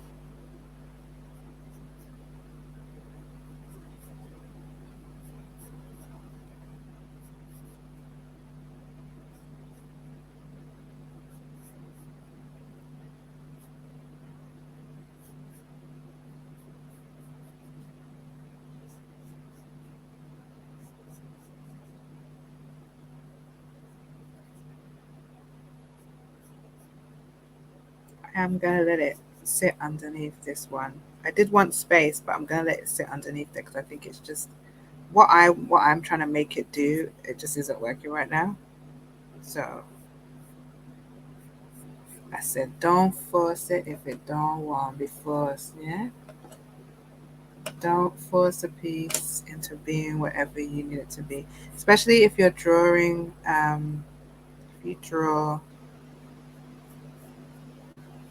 from reference, um, it does mean that you have to use like a lot of references to get the actual composition that you want. Made that a little too round. Uh, this is working better now that I've decided to just draw it on the inside. So you see what I mean? So that you see this with painters. So they'll put a splash of color. It's a technique, and then you will draw on top of the color, and it will be a linear drawing of the actual subject matter. So I'm doing it here with this pencil. If I drop down, uh, hang on a second, let's drop this down.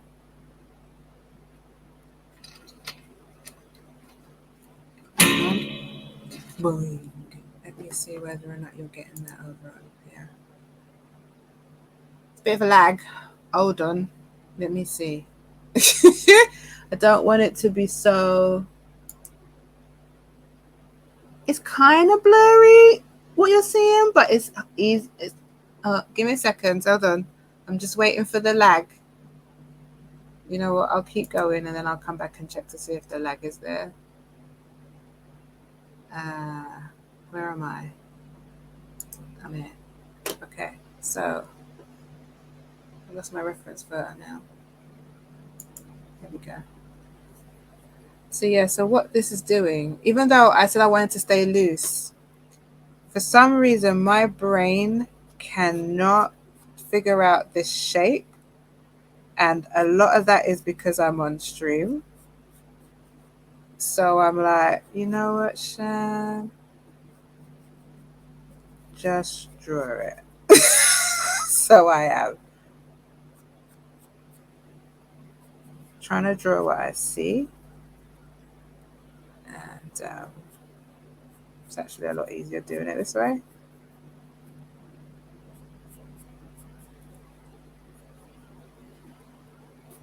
But again, I'm going to try and stay loose and not put too much definition in. But I actually like that. It looks pretty cool. It does change the tone of the of what I'm drawing slightly, because now you've got this like semi-detailed approach to all the little lumps and bumps. But it just made it easier on me to do because I wasn't able to see what I needed to see doing it that way. Hang on. Because this is a bit tricky on the eye. This comes down and then it goes across like that. And then it comes down. Then it goes out and it comes across. It's kind of tricky. I still haven't quite got it, but it's kind of tricky. And I want to stay loose, so I can't spend too much time on it. But it's going to be a little bit more linear than the rest of the piece. But you know what? It's fine. It's fine. But yeah, I mean, you can definitely take techniques from any approach to anything and just apply it to what you're doing. I mean, the thing is, all you've got to do, right, when you're practicing mastering your art is to learn the rules so that you know how to break them when you need to. That is literally it. You learn the foundation, right? You get hip to that, and then you break that mofo. And then you create beautiful work.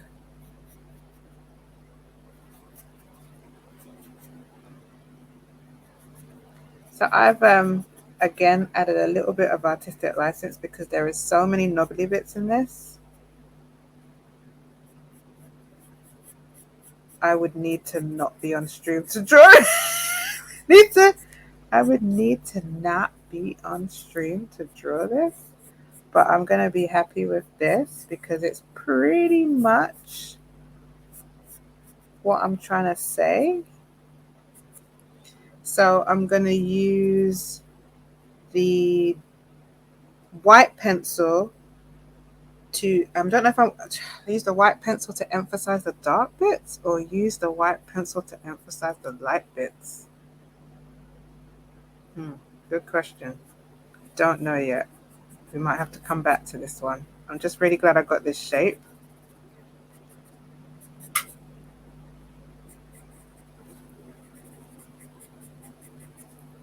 You know what? That's good enough for me. Just to show. That's good enough for me.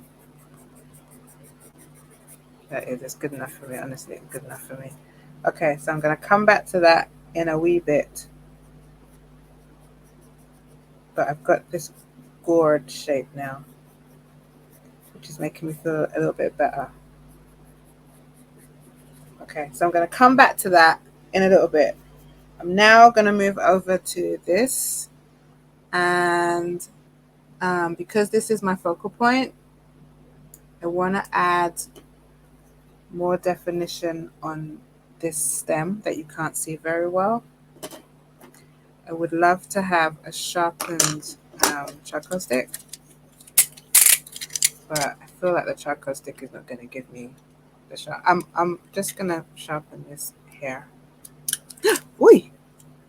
Ooh. Shan, please mind your fingers, Shan. Please mind your fingers. Okay, I'm minding my fingers while I sharpen this pencil.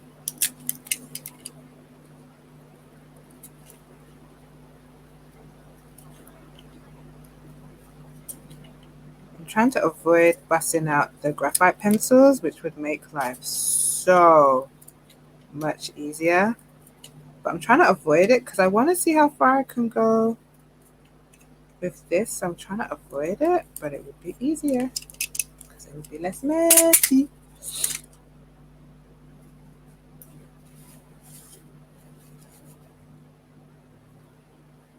It would be less messy. Okay, so let's go in.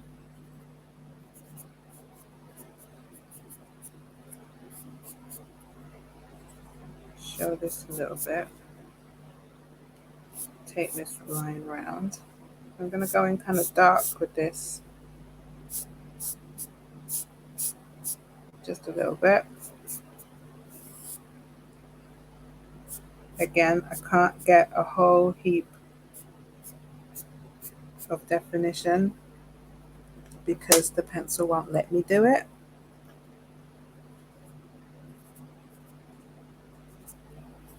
It won't let me do it.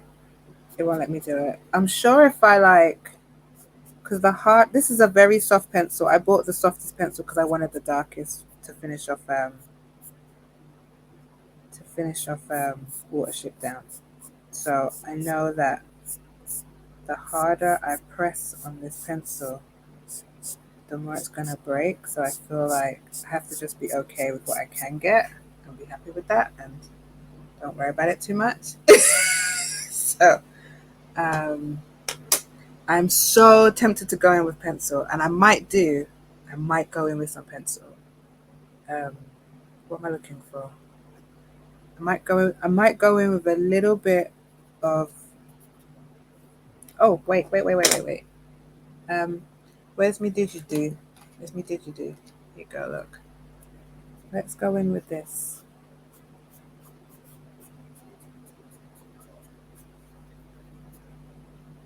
Yeah, good idea, Shan.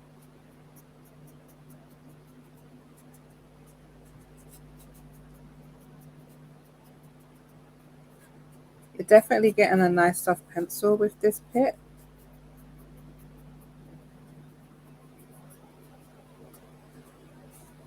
So yeah, that's about the most I can do in terms of definition with this pencil because it's going to break again. And I can use this white, I'm going to use a white charcoal to just bring a few highlights out. Just to bring a few out, like there's some light bits here.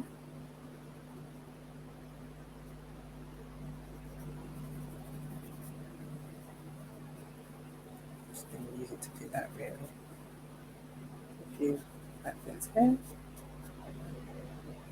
There's a line going up here.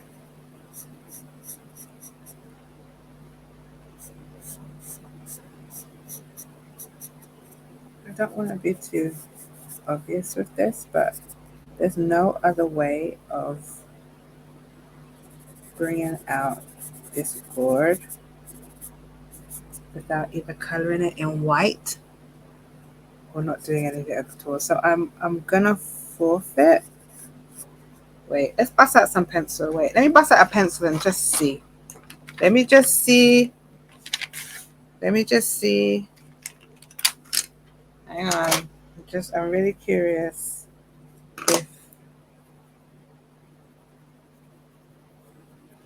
if the pencil gives me a better definition. What do you think?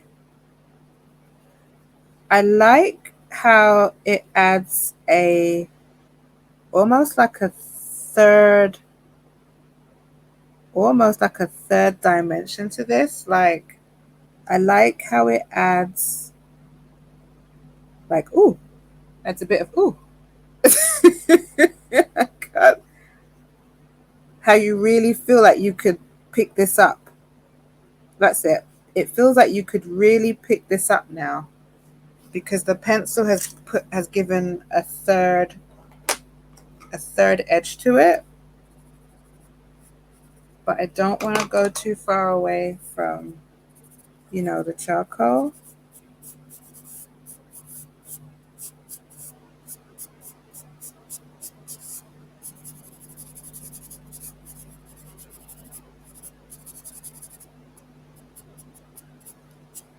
I think it's about as good as I can get it. You're seeing that little shine on here because that's the graphite hitting the light. And it would be nice to be able to use that graphite, but I can't control it in the way that I want to. But it might also be nice to use this graphite for this. No, no, no, no, nope, nope. Okay, so I'm going back to this knobbly guy here. And I'm just gonna suggest that there is something happening here. I'm going to use the white as the lightest bit in here. And again, I'm trying not to put too much detail because I want to stay loose, but there is 3 different color patterns happening here. So maybe I can come back with the dark. Yeah.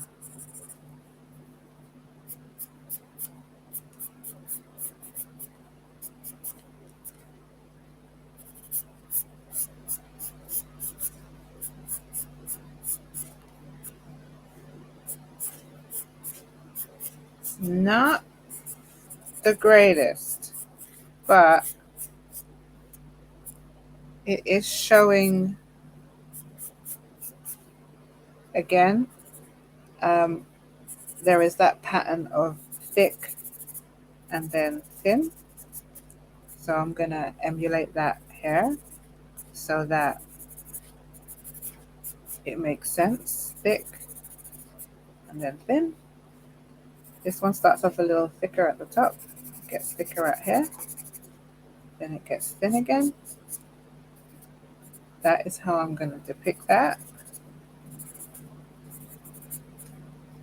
It goes right to the top.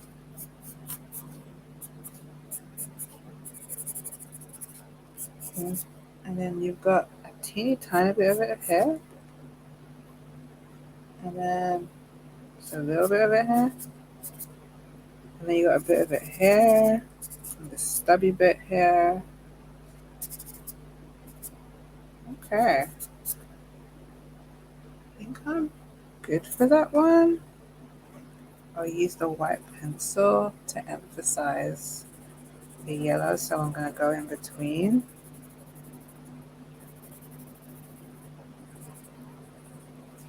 So it isn't here, okay, but I'm going to add this because otherwise the stripes don't make any sense. There isn't a third bit here. I could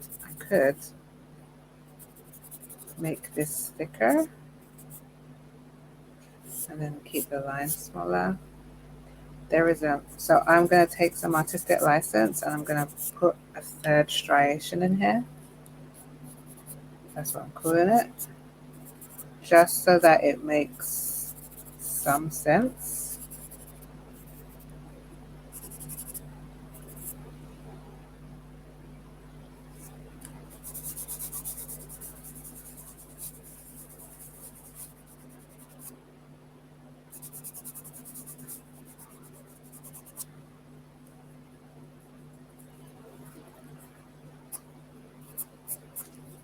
This is almost done.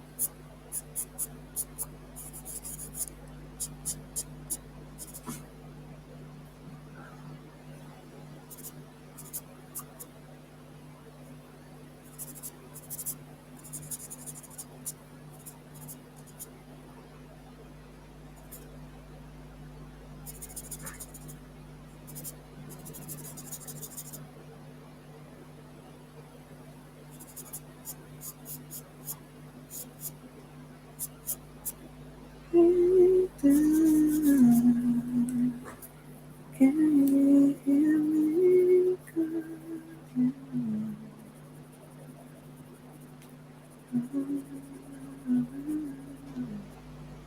That song's in my head at the moment. Don't want to overwork it, you know? That'll do. So I'm going to come back over this bit and I'm going to finish off this little dude here.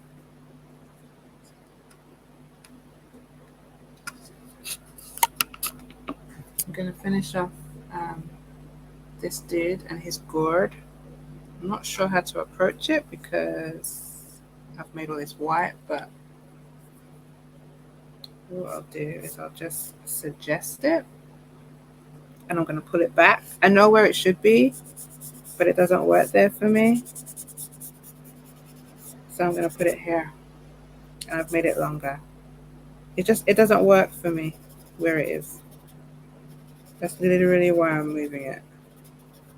It doesn't work for how I've put everything.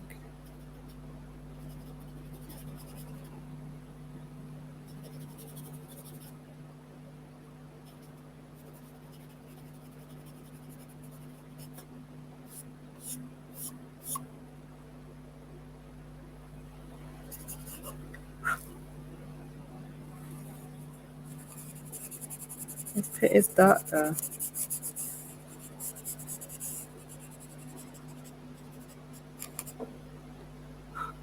Okay.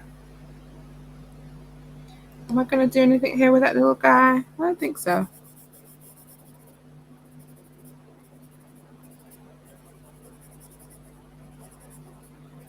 I don't think so. I'm going to leave this little guy gourdless. Okay, so I have these three dudes happening here. And I told you I was going to get little like airy fairy, right? I told you I was gonna probably add some vines going through. I'm not sure.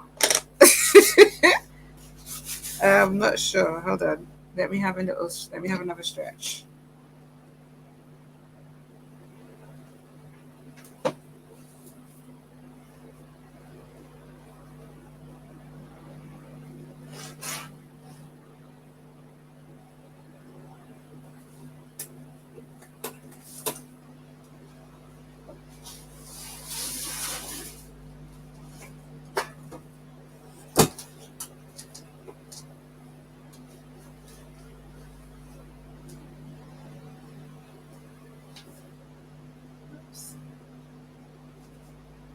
I'm looking at it and I think, oh, I could leave it like that. It's alright. It's alright. It's 3 pumpkins. It's fine. But then I'm thinking, but it'd be nice with some vines. It'd be nice with some playfulness. So let's do it.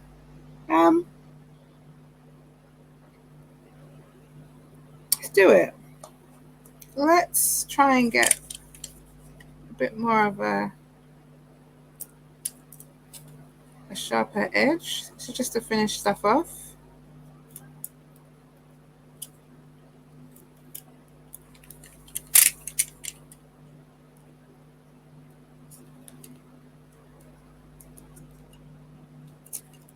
Once you have a sharp Stanley knife, it is easier to cut through this. You've got to use the sharpest bit of your knife, but I just don't particularly want to sharpen my pencil that way because I think it's unsafe.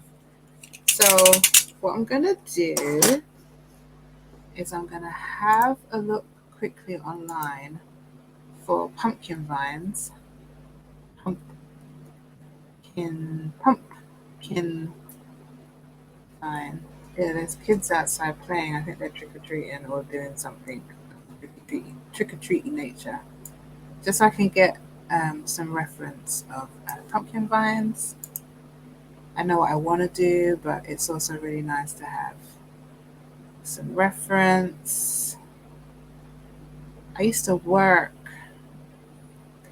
in a center where the manager was growing pumpkins, and that's when I first learned that pumpkins grow on a vine. And I was like, oh, I did not know this. I did not know about the pumpkin vines. I'm not getting any nice. I'm not getting any good reference photos about pumpkin vines. Hold on, let me see. Whoops. What I can find on here. There we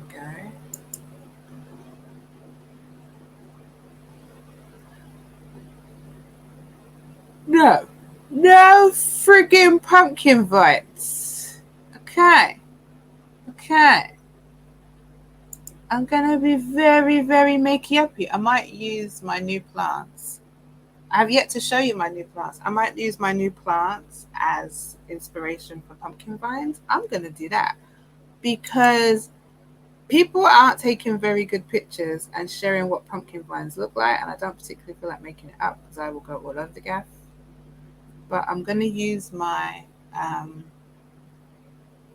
my plant as inspiration for pumpkin vines because I'm like, why the heck not? Let me see if I can find a picture of that. What is this one called?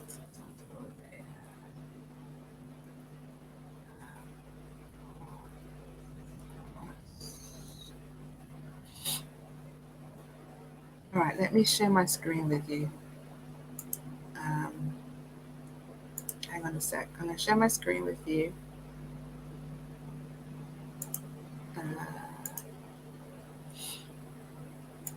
Turn on my heater as well because it is cold. All right. Take a gander at that. This is one of the plants that I bought that was delivered last weekend. And I have more babies for the studio. My particular love for this plant is how viney it is. So I think I'm going to take inspiration from this plant as the vines, because why the heck not? Why the heck not? What are you seeing? Oh, sorry. You can't see any of that. There you go.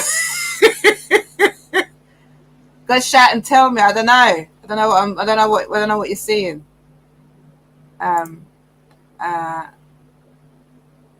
on a second. I've got to share my new screen with you now because I've moved on to a different screen and you can't see that.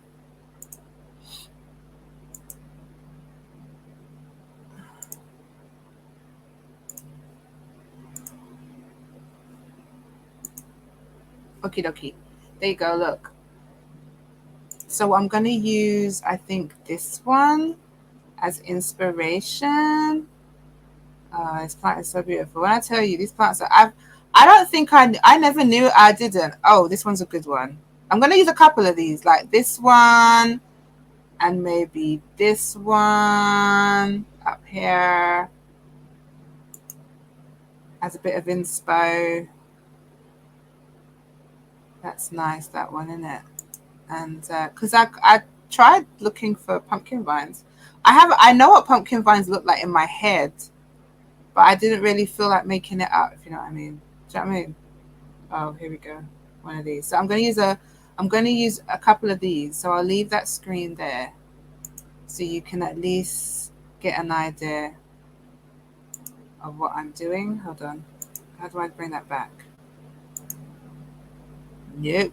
What did we do earlier when we were sharing screens? How did I do that? Okay. Okay. Just to give you some idea of what I'm looking at. So I'm looking at that. So, oh, I'm going to be playful while I move all the charcoal from here. I'm going to stay playful. This will not take long. This will not take long.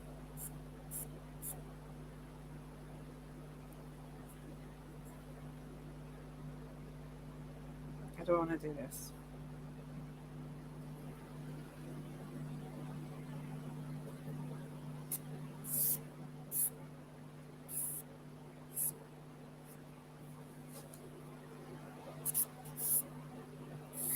I am literally telling myself in my head to stay loose. Literally, I gotta move Mr. Guy out of the way. I'm like, stay loose, Shan, stay loose.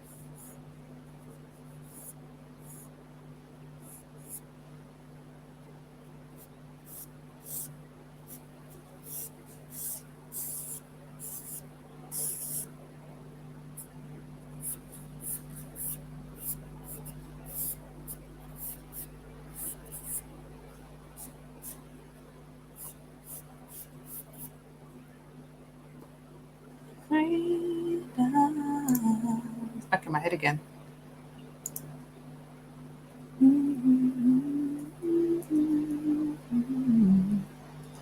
I don't get copyright infringement.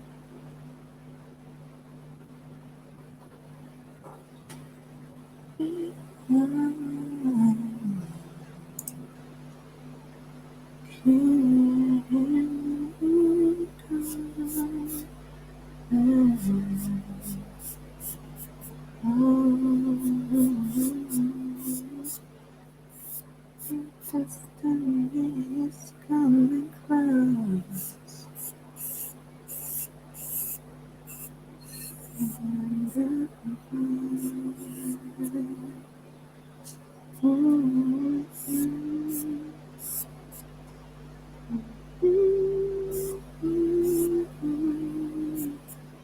I like the movement of vines. I think the movement of vines are pretty cool. I'm coming with some white. Have a bit of fun. Have a bit of fun as we wind up.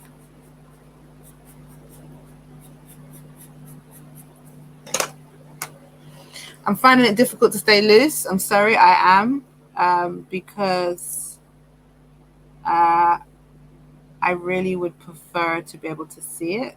Okay, I've got a good one. I've got a good one. I've got a good one. I've got a good one. I've got a good one. I've got it. I've got it. I've got it. I've got it. I've got it. I've got it. I've got it.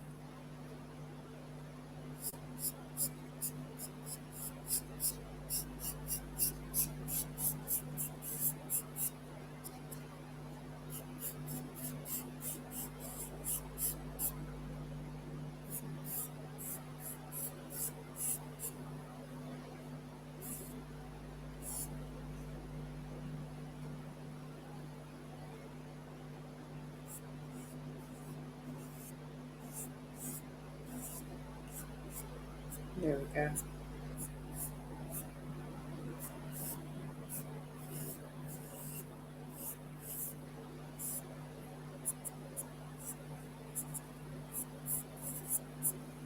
Takes Shan a minute, but she gets there in the end.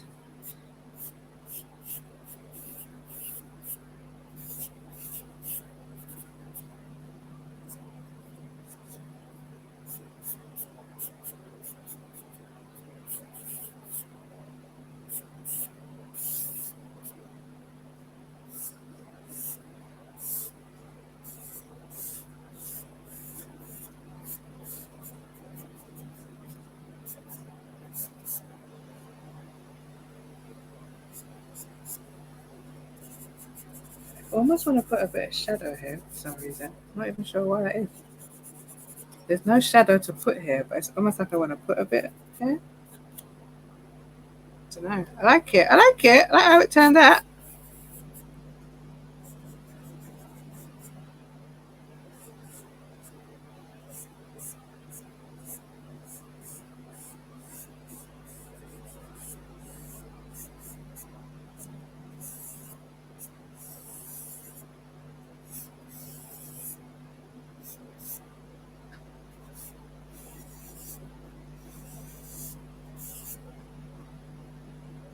It does have this kind of dark Halloweeniness to it, doesn't it? I do like it. I do.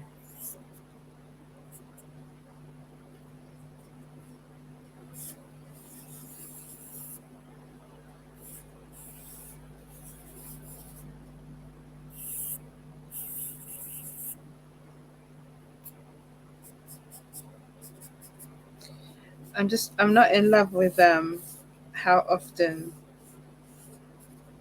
you gotta like sharpen this pencil. I'm not bowled over by it. I'm not in love with that at all. I can go suck an egg. I'm not happy with that. But I do like how soft it is on this sugar paper.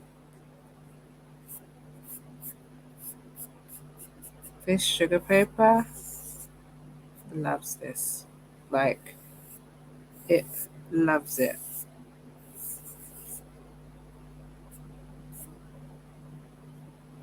What are you seeing? Oh, yeah. Again, I can't watch myself drawing because it puts me off. It puts me off.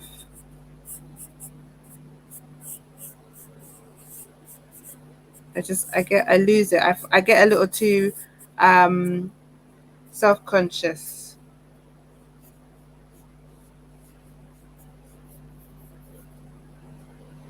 It's almost as begging for a bit of blue. This is a bit of blue, but I really don't want to add any color to this. I really don't. I really like it the way it is. I think it's really nice.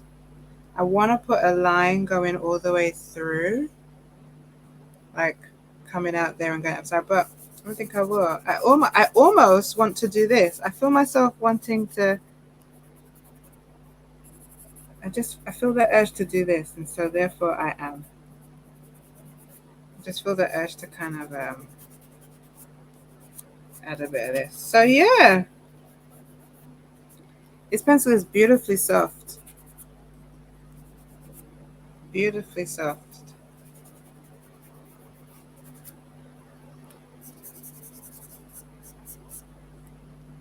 What happens if I go with a little bit of white? Some of these.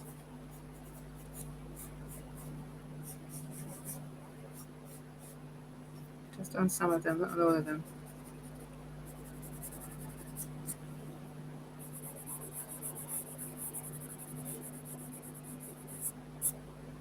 Not on all of them, just on some of them. Just on some of them.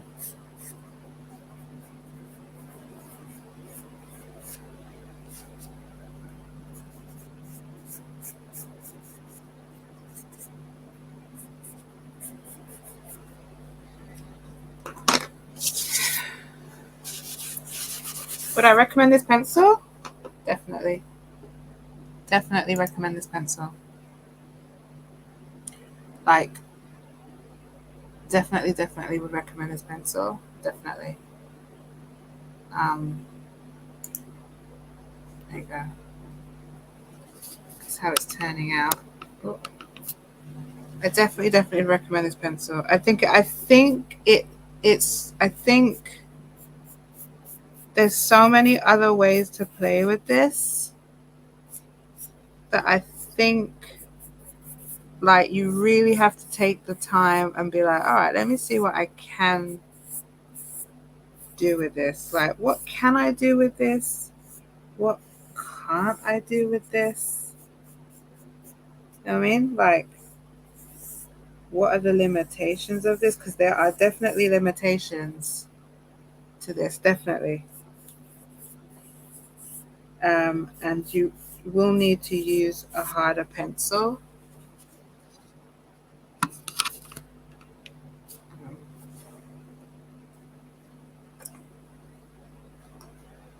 You will need to use a harder pencil if you want to get like deep definitions, but it's definitely a good one to try out. Get your hands dirty and to try out. Definitely one to try out.